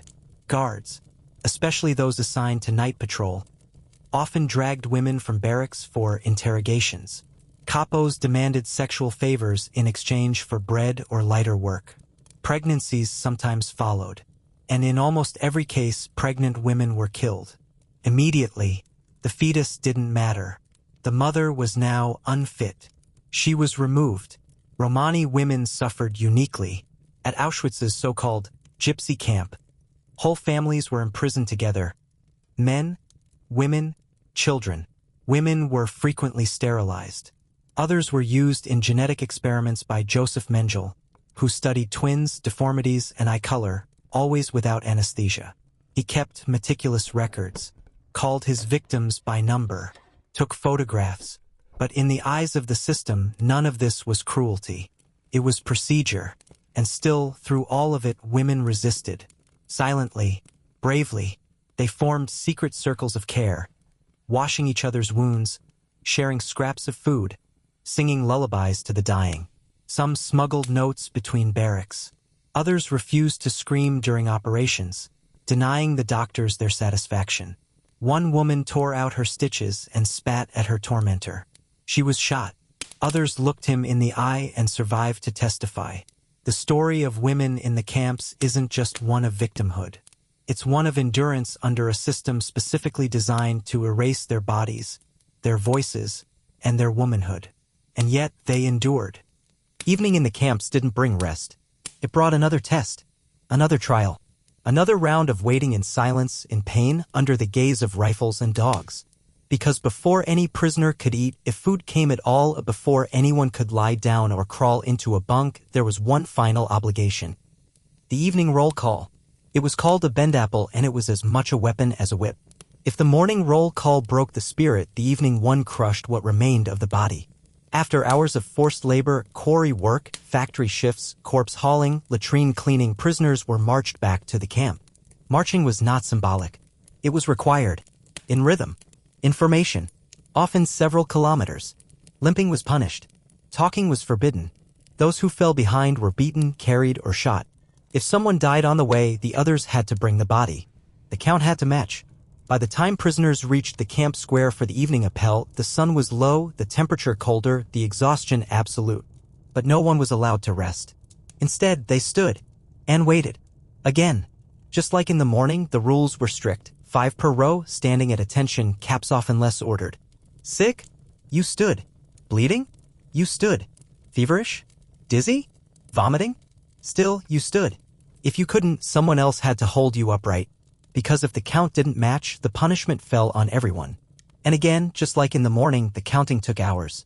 One might think the evening count would be faster, more efficient.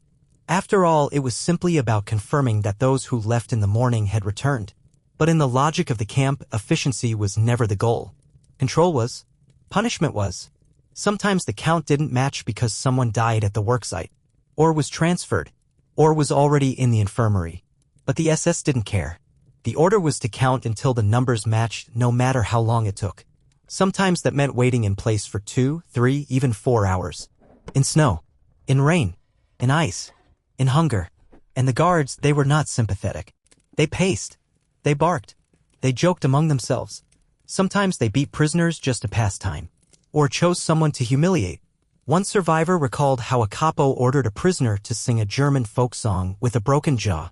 Another told of a man who fainted during roll call and was revived with a bucket of ice water to the face, not out of care, but to get him standing again. There was no exception for the dying. If a man collapsed, others were ordered to hold him up. If he died, they held the body. Some prisoners stood for hours clutching a dead comrade under the arms, pretending he was still alive, not out of denial, but to avoid being beaten for an incomplete count. The evening roll call also served another function: punishment and execution. If someone had misbehaved, stolen food, talked back, tried to escape, roll call was the stage. Public hangings, whippings, shootings, all done in front of the assembled prisoners. No one was allowed to look away. The condemned were sometimes forced to dig their own graves before being shot. Others were strung up on gallows while the rest stood silent, faces forward, eyes fixed. It wasn't just terror. It was theater. The SS wanted the lesson learned. This is what happens when the system is challenged. And yet, even without overt violence, the appel was deadly. The cold killed. The stillness killed. The weight killed. Especially in winter, when prisoners returned from labor soaked with sweat or rain and were forced to stand motionless while temperatures dropped below freezing. Many caught pneumonia. Others collapsed from hypothermia. Some froze to death where they stood. But still, the count continued. Only after the numbers were confirmed, only after the guards were satisfied, only after the last breath was drawn and the last rifle lowered, only then were the prisoners dismissed. If the camp allowed it, a portion of thin soup or bread was distributed, often cold, often late, sometimes not at all. Some prisoners had no energy left to eat. Others clung to their bowls with trembling hands, knowing it might be their last meal. The infirmary, if it existed, might admit a few. Most were left to crawl into bunks, collapsing onto lice-infested straw, still wearing their wet clothes, limbs stiff, wounds open, eyes blank. But even then, the day was not truly over. Guards still patrolled. Kapos still barked orders. Rats still scurried. Screams still echoed from punishment blocks, from isolation cells, from dying prisoners in adjacent barracks. Sleep was not peace. It was escape, temporary, thin, haunted. And in just a few hours before dawn, it would begin again. For many, the evening roll call was the last thing they experienced. Not work, not execution, not gas, but the slow, freezing, motionless agony of standing in a line, beneath searchlights, waiting for permission to live one more night. One more night in a place that was never meant to let you live at all. After roll call ended, whether after 1 hour or 4, the prisoners were dismissed. Entlassen. A single word barked by a guard and the line dissolved. Bent backs. Staggering legs. Frozen fingers clenched in fists. No strength left to march, only to shuffle. But still, somewhere inside, there was one thought that kept the body moving. Food. Even the smallest portion. Even the thinnest soup. Even a stale crust of bread. Hunger had become the constant hum beneath every step, every breath, every thought. In the camps, hunger wasn't a state, it was the foundation of existence.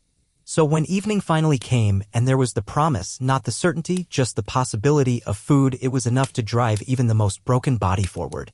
But like everything else in the camp, dinner wasn't a right. It was a privilege, and one that could be withheld for any reason or no reason at all. Some nights, dinner never came. A punishment handed down for someone's mistake. A collective reprisal for a missing prisoner.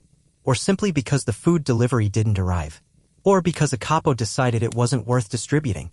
Starving men and women would sit in silence, still wearing their wet, work-stained uniforms, staring at the empty tables. And then, slowly, they would crawl into their bunks and try to sleep through the ache. But if dinner did come, it followed a predictable and brutal ritual. The process started with a line. Always a line. Dozens, sometimes hundreds of prisoners queued up outside the food station, whether a designated barack, a wooden table with kettles, or just a makeshift hut. No one talked. Talking meant distraction. Distraction meant being passed over. Or worse, missing your ration. There was no cutlery. No trays. You brought your own bowl. Or cup. Or can. If you lost it, you might not eat. If you had no vessel, you might drink from your hands if you were allowed. Some prisoners made makeshift bowls from tin scraps, cut-up helmets, hollowed wood. Others used broken pieces of enamel were tied with string. A prisoner without a bowl was a prisoner closer to death. The food itself? Soup. Always soup. A pot so big it could bathe a man, filled with liquid so thin you could see the bottom. Some nights it was turnip water. Other nights, potato peels, beet leaves, cabbage stalks. Rarely, and only if someone in the kitchen took pity, a floating piece of fat. Or a few grains of barley. If you were lucky, your ladle caught a scrap of vegetable. If not, just broth. Dirty. Salty. Burned at the bottom. Undercooked at the top. And it wasn't evenly distributed. The ladler, often a capo or prisoner assigned to the kitchen, had power. If he liked you, knew you, owed you, your ladle was fuller. If not, the bottom of your bowl might remain dry. Arguments broke out. But no one raised their voice too loudly. Because food fights meant punishment. And punishment could mean no food at all. Each prisoner received one ladle. No seconds. No returns. The SS had formulas for this. Ex-prisoners equals Y liters of soup. If someone spilled theirs, too bad. If someone collapsed before receiving it, too bad. The system moved forward without pause. And then the bread if it came. Usually issued in the evening, it was the only solid part of the daily ration. A slice. Or half a slice. Sometimes shared among 2 or 3 prisoners. Dark, dense, made with fillers, sawdust, straw, sometimes chalk. It broke teeth. Crumbled dry. Mold was common, but no one complained. Mold meant mass. And mass meant something in the stomach. Bread was sacred. Some prisoners saved it a bite at a time. Others devoured it in seconds, licking their fingers clean. Still others hid part of it in their shirts, under their bedding, in cracks in the wall, knowing full well it could be stolen by morning. Or discovered and confiscated. Or worse, attract rats. And yet even spoiled bread was currency. It could be traded. A crust for a needle. A chunk for a scarf. A full slice for protection. Bread ruled the camp like no SS officer could. In some camps, margarine was added. A teaspoon-sized smear. Sometimes jam. Or cheese substitute. But these were rare. Often rumors. Today, they gave extra, someone would whisper. The line grew longer, the air tighter, but most nights it was only soup and bread. And the time to eat? Minutes, not hours. Sometimes not even a place to sit. Prisoners squatted, huddled near walls, used steps or bunk edges as makeshift tables. Conversation was limited, breathing quiet, chewing cautious. Food wasn't joy, it was function. To eat too quickly risked choking. To eat too slowly risked having it taken. Some couldn't eat at all. Sickness, tooth loss, dysentery, despair all robbed the body of its appetite. These prisoners often gave their food away, or left it untouched. Sometimes as a gesture, sometimes because death was already nearer than hunger. And then there were those who stole. From the kitchen, from other bowls, from dying prisoners. Not out of cruelty, but out of a hunger so total it erased morality. One man stole a piece of bread from his own brother, and only after liberation did he admit it, sobbing. Another hid soup in his sleeve and was caught. The punishment, a public beating and a week without rations. He died on day 5. There were no napkins, no water to rinse, no hand washing. The bowls were often never cleaned. A crust formed around the rim, days old, hardened into the metal. But no one noticed, because dinner wasn't a meal. It was the difference between standing tomorrow or not. After eating, prisoners returned to their barracks, bloated from soup, still hungry, still shaking. Some prayed. Some wept. Some fought over crumbs. Some shared the little they had with the weaker, the older, the near-dead. And in that, perhaps, was the only humanity the system couldn't control. But one thing was always true. No one ever felt full. No one ever felt safe. And no one ever knew if there would be dinner again tomorrow. Concentration camps were not just places of physical annihilation, they were systems of psychological domination. And at the heart of that system stood those who enforced it, the SS guards and the kapos. The uniformed, armed, and elevated figures who ruled over tens of thousands of prisoners with unchecked power. Their behavior, from sadism to bureaucratic coldness, wasn't random. It was the logical expression of a system that rewarded violence, rewarded obedience, and punished empathy. Let's begin with the SS. SS men, especially those assigned to the Totenkopfverband Death's Head units, were trained not only in military discipline but in dehumanization. Their job was not just to guard, but to manage human beings as inventory. When they walked through camp squares, they didn't see people, they saw numbers. Labor units. Potential problems. Future corpses. The psychological foundation for SS behavior was built on indoctrination. In training schools like Bad Tolls or Dachau, recruits were taught racial ideology alongside drills. They studied degenerate types, watched propaganda films about Jewish parasites, Romani, inferiors, Slavic threats.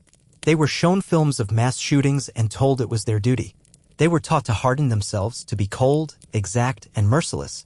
But when they arrived at the camps, theoretical hate became practical power. For many, this power turned quickly into sadism. Not because they were inherently cruel, but because the system allowed, rewarded, and normalized cruelty.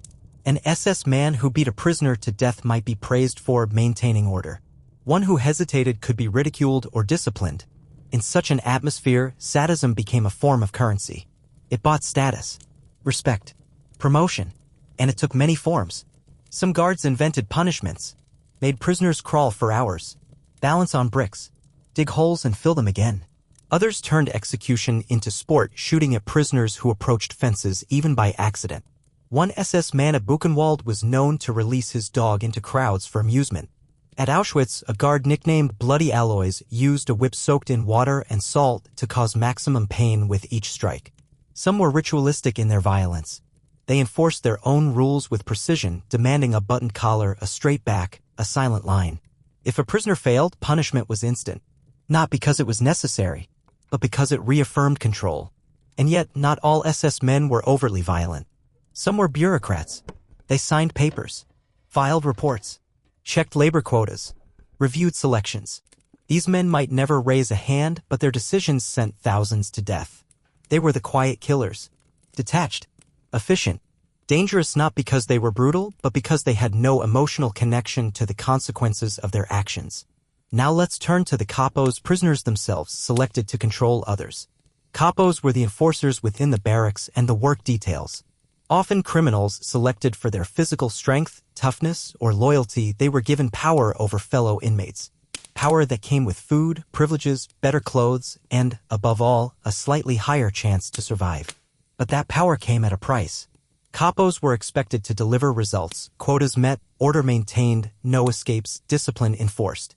If they failed, they could be stripped of rank or executed. And so, many ruled with terror.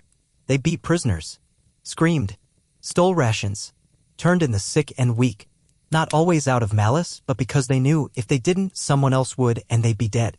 For many kapos, cruelty became a survival strategy. Others, however, enjoyed the power. Some used their positions to settle scores, to dominate, to humiliate. A few even developed psychological games promising protection in exchange for loyalty, then betraying those they had fooled.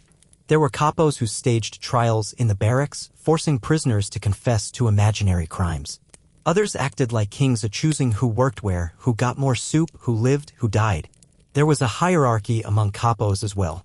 Senior kapos, called lateral test, had more influence. Some ran entire barracks like private empires. They controlled food, medicine, access to kitchen staff, and they traded those things like black market gold. Corruption was rampant. A piece of bread could buy a job indoors. A coat could buy protection from a beating. The sick who couldn't bribe were often listed for selection. And yet, among this darkness, there were exceptions. Some kapos used their power to shield others. They gave away food, forged documents, hid the sick, slowed down the pace of labor. They risked their lives to help. These were the rare few. Most who tried were punished or replaced. Because the system didn't want mercy. It wanted order, discipline, production, and death. The line between victim and perpetrator blurred inside the camp hierarchy. And that was intentional. The Nazis knew if you gave some prisoners a taste of power, they'd enforce control for you. If you made cruelty a condition for survival, many would comply. It was social engineering by design, a structure where terror came not just from above, but from beside and below. One survivor from Auschwitz described it best. The SS taught us to fear them. But it was the kapo I feared more. He knew me. He slept in the same room. He knew when I was weak, and weakness could be fatal. In this inverted world, power meant safety. And the longer someone had power, the less human they often became. Because in the camps, empathy could be a death sentence and cruelty a path to one more day. But even among the SS and kapos, fear existed. Guards feared discipline from above. Kapos feared replacement. Both feared being sent to the Eastern Front, or being transferred to a penal commando. In a system built on death, everyone, even the killers, lived under threat. And so they tightened their grip, controlled more, hurt more. Because in the camps, to fall was to disappear. And for some, the only way to survive was to climb higher on the pile of corpses. The concentration camp was not just a prison. It was a world. A complete, brutal society with its own classes, its own rules, its own power structures. And just like in any world, there were those who survived longer and those who didn't stand a chance. Not always because they were stronger. Often simply because they stood higher in the camp's invisible hierarchy. This hierarchy didn't exist on paper, but every prisoner knew it, felt it, lived or died by it. At the very top were the SS officers and guards, the masters of the system.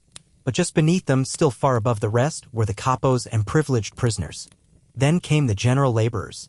Then the sick, the weak, the old, the new arrivals. And finally, at the very bottom, the muselmanner, the walking dead. Let's start from the top. The kapos held real power.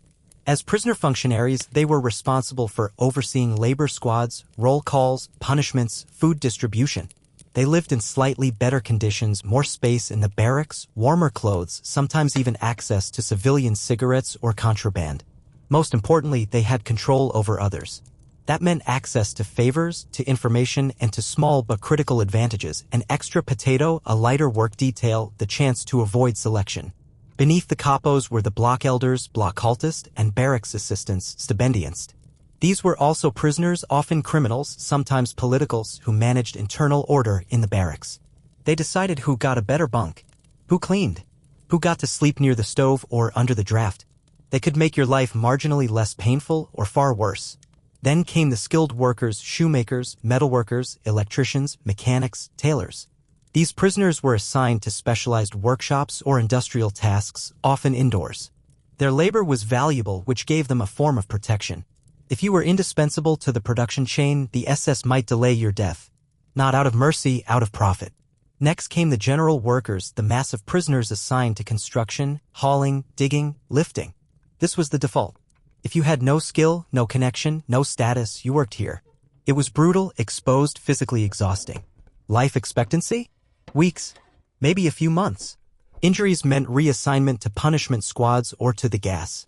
Below them, the penal squads, Strafkommandos. These were made up of prisoners being punished for disobedience, for infractions, for nothing.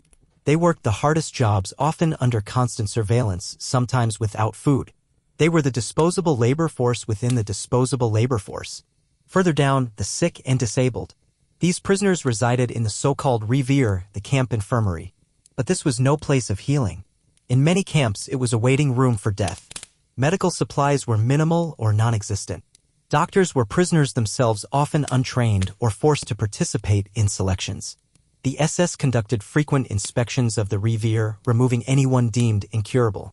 These inmates were sent to the crematorium or the gas chambers under the pretense of treatment. And at the very bottom, the Muselmanner. This term, used by prisoners, referred to those who had lost the will to live. Thin beyond recognition. Hollow-eyed. Unable to think, walk, or speak clearly. They shuffled silently, waited in lines blankly, no longer begged for food. They were ignored by other prisoners, not out of cruelty, but because everyone knew, once you became a Muselman, you were already dead. So what determined where you fell on this pyramid? A mix of chance, strength, skill, language, nationality, and favoritism. Prisoners who spoke German had an advantage. They could understand orders, interact with kapos, defend themselves verbally. Those from Western Europe were sometimes treated better than those from the East. Jews were nearly always at the bottom, regardless of strength or skills. Roma, too. Soviet POWs were often executed outright, seen as irredeemable. Those with skills might survive longer if those skills were noticed. But no one advertised them openly. To be noticed was to be useful.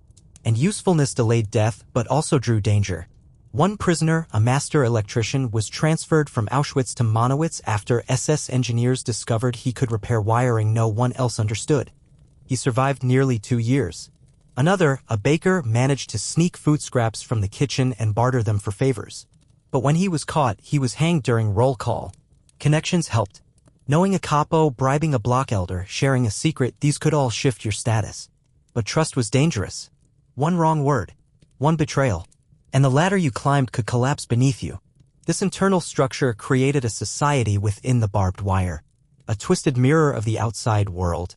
There were elites, middle classes, untouchables. There was corruption, alliances, informants.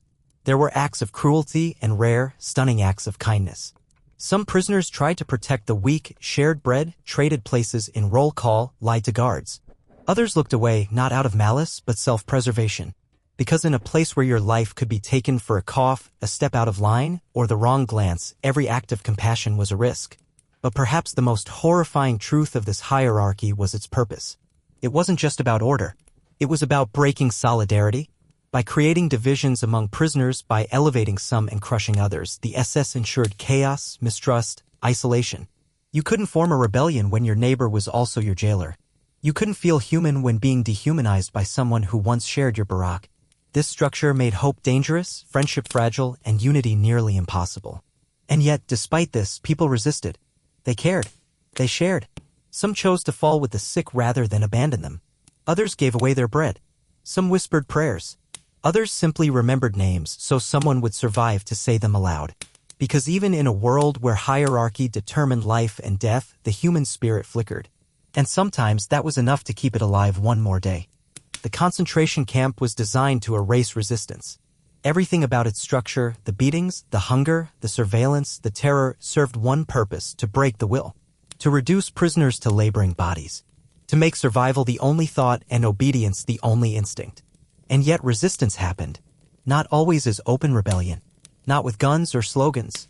Often resistance came in the smallest moments: a stolen bolt, a loosened screw, a whisper in the dark. In the world of forced labor, sabotage became rebellion and rebellion became survival. Let's start with the factories.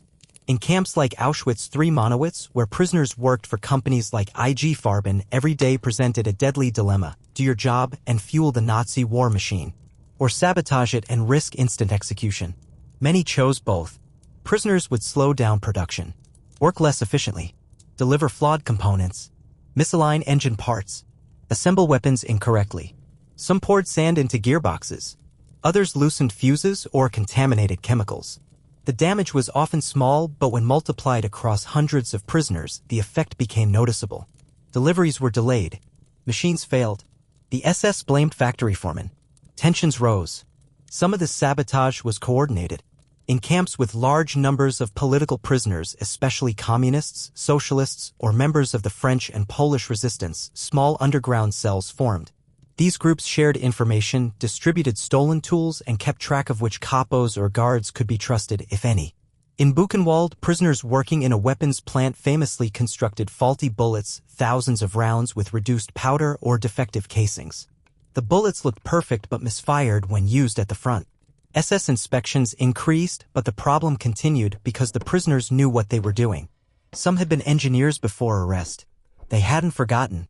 In Mittelbau-Dora, where prisoners built V-2 rockets inside underground tunnels, sabotage was especially dangerous. The rockets were Hitler's prized weapon and closely monitored. Still, prisoners risked everything to misalign guidance systems, damage fuel lines, weaken structural points. Several rockets failed in flight. Some exploded on the launch pad. The Gestapo investigated but could never identify all the saboteurs. Sometimes resistance was individual. A man who refused to assemble a part correctly. A woman who passed false numbers on production reports. A teenager who pocketed a screwdriver and dropped it into a ventilation shaft. These weren't grand gestures. But in a place where obedience meant complicity, defiance, even silent, tiny defiance mattered. Outside the factories, resistance took other forms. In the quarries and on construction sites, prisoners would accidentally drop stones, spill cement, misalign bricks, work slower than expected, and always keep watch. One prisoner acted as a lookout while others sabotaged materials. Another faked an injury to stall work. These were coordinated micro-tactics. Primitive but powerful. In the kitchens, some cooks risked their lives to steal peels, hide extra ladles of soup, sneak a potato under a shirt. These acts saved lives. One extra 100 calories could mean the difference between collapse and standing. The SS treated food theft as a capital offense, but prisoners did it anyway. Because feeding someone was resistance. Keeping someone alive was rebellion. There were also acts of cultural defiance. Secret prayers. Songs sung in barracks at night. Stories told in whispers. A drawing scratched into a wall. A poem scratched into a bunk. One Jewish prisoner in Auschwitz secretly kept a tiny scrap of Torah hidden in his uniform. He recited passages silently each night, despite knowing discovery meant death. That was resistance. In Ravensbrück, women passed coded notes between barracks using threads stitched into handkerchiefs. In Sachsenhausen, prisoners made maps from memory and smuggled them out via newly arrived inmates. In Majdanek, political prisoners tried to organize escapes, even knowing the chance of success was near zero. One of the most famous examples of active resistance came from Sonderkommando prisoners at Auschwitz. These were the men forced to work in the gas chambers, dragging bodies, burning corpses. In October 1944, they organized an uprising. Using explosives smuggled in by female prisoners working in a weapons factory, they blew up Crematorium 4, killing several SS guards. Most of the rebels were executed, but the act shook the camp, proved that even in the heart of death, rebellion was possible. And then there were the silent rebellions, the ones without sabotage or fire, sharing a piece of bread, holding up a sick friend during roll call, speaking kindly to someone who was about to die. These were acts of human resistance. They denied the system the one thing it craved, total dehumanization. Not everyone could resist. Not everyone tried. No one should be judged for that. Because in the camps, resistance wasn't about courage.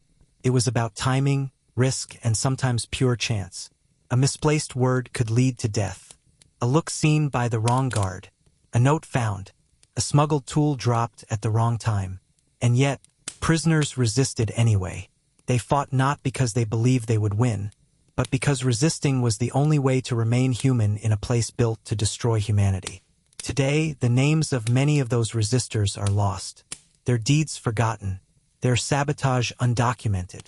But every rocket that failed, every bolt that came loose, every spoon of soup stolen from the kitchen, each one was a blow against a system that believed it could crush the soul completely.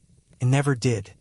What happens to the human mind when the body is starved, beaten, stripped, and forced to serve a system that denies it even the right to scream? In the camps, trauma wasn't a single event. It was a structure, an environment, a loop that repeated day after day. And for many prisoners, a single day in that loop was enough to begin the collapse of everything they had once been. Survivors describe this collapse not as an explosion, but as erosion. It began in the morning, with the barked commands, the slap, the wet air, the cold floor under bare feet. You stood in the line because you had to. You didn't think. You didn't feel. You waited. Already, the mind began separating from the body as if trying to protect itself from what the body was forced to endure.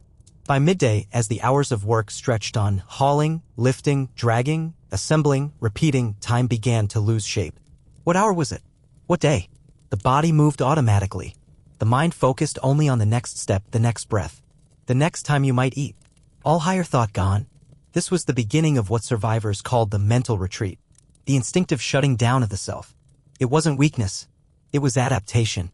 To survive, the brain learned to focus on the smallest possible goals, keep your goals safe, stay in line, don't draw attention, don't fall. Don't feel. Names vanished. People were called by numbers. 84,167, not Jakub. Not Maria. The brain adjusted. A number is easier to erase. You could forget it didn't belong to you. Emotions became dangerous. Missing your family meant pain. Remembering your home meant despair. The mind learned to push it all away. One Auschwitz survivor said, "The ones who cried were the first to die." We learned not to cry, not to feel, to forget that we were anything before the camp. But the body could not always obey. At night, after roll call, after the soup, if there was soup, prisoners returned to the barracks. There, in the dark, surrounded by the sounds of moaning, vomiting, sobbing, praying, the mind sometimes cracked. Some whispered to no one. Others talked to the dead. Some screamed in their sleep, dreaming of things they couldn't say by day. One man bit through his own tongue while dreaming of his mother. A woman clawed at her arms each night, whispering, "I am still here, I am still here." The camp wasn't just a place of pain. It was a machine of disorientation. A world without logic. Why was one man beaten and another ignored? Why did a capo give bread one day and a punch the next? Why did a guard laugh while shooting a boy? Why did someone survive who couldn't walk while a strong man died in his sleep? This randomness was another weapon. It destroyed cause and effect. It shattered the moral compass. In time, prisoners stopped asking why. Stopped hoping. They learned there is no pattern. No justice. No reward. There is only the moment. And to survive the moment, you must become less human or hide your humanity so deeply that even you forget it's there. Psychologists who studied survivors called this learned helplessness. It's when the mind stops believing anything can be changed. When punishment is unpredictable and endless and escape impossible, the brain stops trying. It accepts. It folds. In the camps, this was visible. Prisoners with empty stares. Men who no longer moved when beaten. Women who stopped eating even when food was placed in front of them. These weren't signs of weakness. These were signs of total psychological exhaustion. The SS noticed this. They called such people useless, done, ready. And they were right, but not in the way they meant. These people were done not because they were lazy, but because the system had stripped them of everything except breath. But not all collapsed. Some adapted differently. Some developed rituals. They folded their blanket, hit a pebble, recited a line from memory. They did this not because it saved them physically, but because it was proof they still controlled something, no matter how small. Some mentally rewrote the day. One man imagined he was at home, walking to work, passing bakeries. He knew it was fantasy, but the fantasy gave him order. Others remembered music, pictured the sea, repeated their children's names like a prayer. And for some, the smallest human interaction became an anchor. A glance, a whispered word, a hand on the shoulder. These things didn't stop the horror, but they reconnected the mind to the fact that it was still a mind. Not a number, not a machine, not a ghost, but the cost was staggering. After liberation, survivors often spoke of feeling like they had died inside the camp and only the body had walked out. Many suffered from insomnia, dissociation, hallucinations. Some refused to eat regular meals. Others hoarded bread. They couldn't sleep in beds, couldn't be touched. Some forgot how to speak. Some never remembered their real name. Because in the camp, the mind did what it had to do. It built walls. It shut off lights. It made itself small. And sometimes, even after freedom, it never opened back up again. Nightfall in a Nazi concentration camp didn't bring peace. It brought darkness, literal and psychological. It brought silence filled with whispers, with sobs, with the scraping sound of lice being crushed between fingers. It brought a different kind of suffering, less visible, No guards shouting. No dogs barking. Just time. Time to sit with pain. To lie next to it. To breathe it in if you could still breathe at all. The day was over officially. The work had ended. The roll call had concluded. The food, or what passed for it, had been eaten. But that didn't mean rest. It meant only one thing: you were still alive. And in the camps, being alive at night was its own kind of hell. The barracks were built for hundreds. They held thousands. Long, wooden structures, often with dirt floors or thin planks, divided into rows of bunks. The bunks were 3 levels high, stacked like shelves. Each shelf was meant for one person. They held 4, or 6, or more. There were no mattresses, no sheets, just thin straw sacks, crawling with lice, damp with sweat, sometimes stained with blood or diarrhea. No pillows, often no blankets. Prisoners huddled together for warmth, not comfort. In winter, the cold sliced through the walls. In summer, the heat turned the air inside into a suffocating haze of breath, dust, and disease. But the worst part of going to sleep was who or what you slept next to. Some prisoners died during roll call, others on the way back, some during dinner. Their bodies were dragged into the barracks, not out of respect, but because leaving them outside risked punishment for an incomplete count. There were no body bags, no removals at night. The dead were left in the bunks, among the living. It was normal to sleep beside a corpse. Sometimes you didn't know. A man might go to sleep beside you, thin, coughing, eyes shut. You wake up and he's cold. He never moved. Others knew and said nothing. What was there to say? There was no one to take the body, no energy to drag it out, and no point. It would be removed in the morning during the next roll call. Some prisoners tried to lie flat. Others curled up to preserve heat. Many slept in their work clothes, not by choice, but because they had no others. Their coats were wet from snow. Their socks were stiff.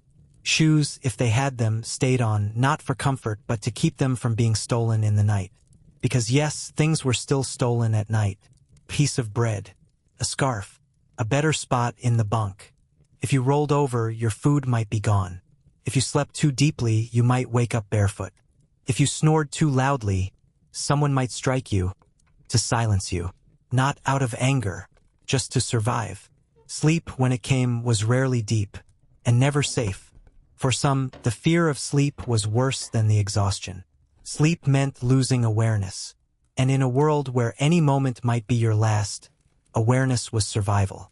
Some prisoners forced themselves to stay awake as long as possible. Sitting upright, rocking slightly, whispering prayers. Others drifted in and out, never fully gone. Night also meant illness took its toll. Dysentery was rampant. There were no toilets in the barracks, just overflowing buckets. Some were too weak to reach them. They soiled themselves. Others vomited, coughed blood, moaned in fever, and still no help, no medicine, no reprieve. The only response was to move away if you could, or cover your ears. For those with strength, night was also the time to plan, to think. Some counted the days. Others memorized names, their own or those of friends who had died. Some whispered memories. Today is my daughter's birthday. Today I would have gone to school. These were acts of rebellion, to remember who you were before. But most lay still, eyes open, waiting, hoping for morning. Not because morning was good, but because it meant you had made it through another cycle. Another revolution of this cruel machine. Some prayed, some cursed God, some talked to no one. One survivor said, "At night we were all ghosts, breathing ghosts, hoping that in the morning our body would still move, that we'd still count as the living." And yet there was no guarantee. Every night some didn't wake. They died silently, in their sleep, of cold, of exhaustion, of infection, of nothing, just gone. Their spots still warm when the others opened their eyes. Their bowl still tucked under their arm. Their shoes still on. And when morning came, the slap, the shout, the next roll call, those around them had a choice: carry the body or pretend he was still alive. Because in the camps, the day didn't really begin and the night didn't really end. There was no line between time. Only this: you were still here, and the machine kept turning. and you for one more night had survived. Let's pause. Let's set aside the history for a moment, the dates, the names, the structure. Let's ask a question that cuts deeper than all of it. What if it had been you? You, the person sitting in a chair, watching this, holding a phone, wearing clean clothes. You who slept in a bed last night, who had breakfast, who can open a window, call a friend, choose silence or sound. What if one day that was gone? What if your name was taken first? Not your life, not your freedom, just your name. You were no longer Alex, not Sarah, not Tomas. You were 19458, or A7831. That's how it began for millions. Then your clothes, your hair, your privacy, your space, your choices. Then your food, not overnight but slowly, consistently. A smaller portion, a skipped meal. You go to sleep hungry, wake up hungrier, work all day, and by week's end you begin forgetting what it feels like to be full. Then your time. No more clocks. No calendar. The days blur. You don't know what day it is. You don't know if you'll see tomorrow. Every morning becomes a lottery. Every night a surrender. Now imagine waking up, if you sleep at all, in a bed shared by 4 people. No mattress. Just wooden planks and straw. Someone next to you died in the night. You don't have the energy to move the body. So you don't. And now the work. You're told to carry rocks. Or build a wall. You've never lifted anything heavier than a laptop, but now your back is expected to move 20 kilos for hours or be beaten. The tools are primitive. Your shoes are wooden blocks. Your hands blister, tear, bleed. No one helps you. They can't. They have their own burdens, their own quotas, their own beatings to avoid. At roll call, you stand in cold air. Thin shirt, wet socks. 10 minutes, 30, 2 hours, 5. You shift weight, but not too much, it looks like weakness. You try to breathe, but the man next to you is sick. Coughs blood. You can't move. You don't move. By the time you receive your food, if it comes, it's broth. A few calories. You drink it like medicine, not food. You hold the bowl like treasure. You think about it constantly. You think about food more than anything else. It controls you. You forget your job, your friends, your old life. You forget your hobbies, your politics, your name. You even forget to feel, to miss, to love, because love takes space in the mind and your mind is filled with survival. Nothing else fits. Now imagine this isn't one day. It's 2, then 10, then a month, then a year. Could you survive? Not just physically, but mentally, spiritually. Would you collapse in week 1? Would you fight? Would you lie? Steal? Betray someone for an extra piece of bread? Or would you starve rather than harm another? Would you still recognize yourself? Because that's the real question. In a system designed not only to kill you, but to change you before killing you, could you hold on to whatever part of you is most human? The answer? Maybe not. And that's okay. Because most people wouldn't. The system wasn't designed to test your strength.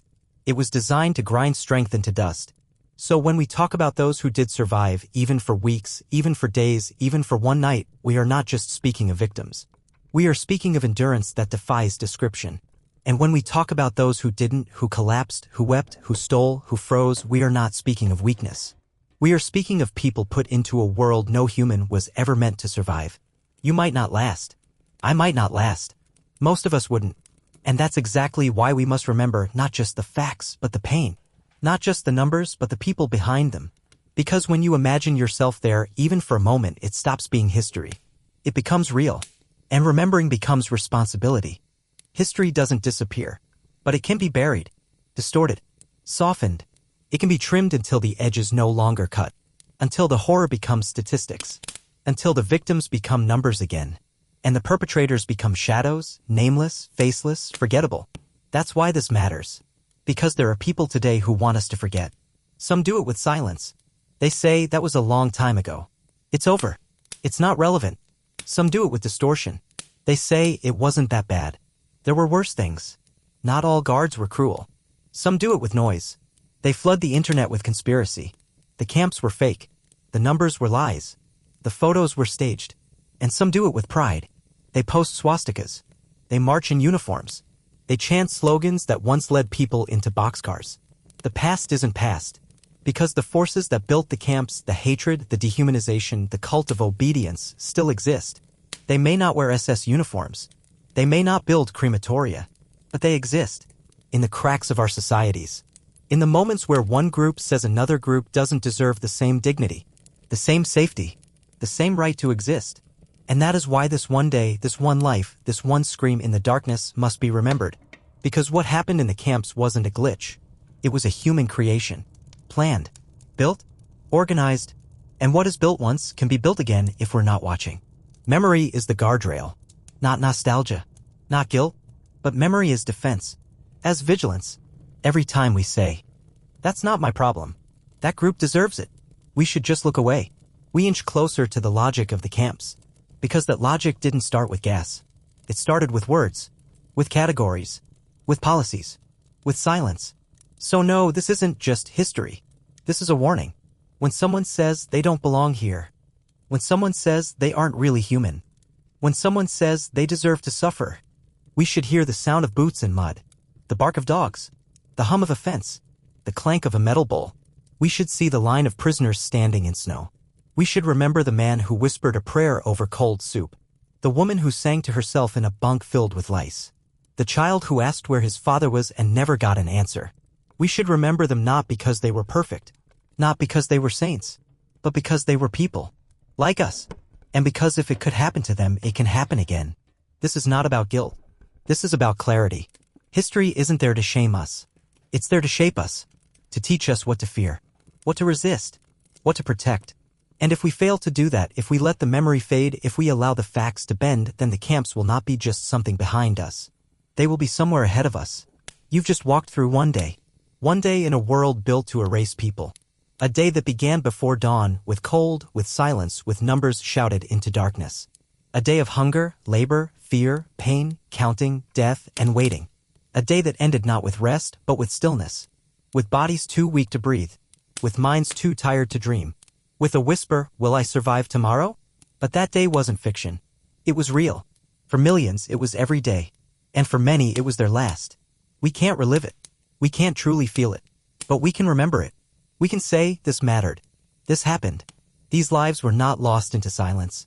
Because if we forget the day, the single, ordinary, unremarkable day in a concentration camp, then we forget how evil works. It doesn't always shout. It doesn't always come with flags and fires. Sometimes it arrives with structure, with paperwork, with routine. Sometimes the world ends not in an explosion, but in a schedule. In standing at 5 a.m. in a frozen courtyard. In waiting for soup. In sleeping beside a corpse. That's why this matters. History isn't just about the big dates, the big names, the front lines. It's about the quiet places where the war never stopped, where the victims had no voice, where the horror had no soundtrack, just footsteps, just coughing, just silence. And so if this video made you stop even for a moment, if it made you wonder, made you think, made you feel, then don't let it end here. Talk about it. Share it. Hold it in your mind the next time someone says, "That was long ago." It's not relevant. It can't happen again, because it can. And the only way it won't is if enough of us refuse to forget. Thank you for watching. If this story mattered to you, if you believe it deserves to be remembered, consider subscribing. It helps bring more untold voices to light, more forgotten days, more truth. And in a world full of noise, memory is resistance.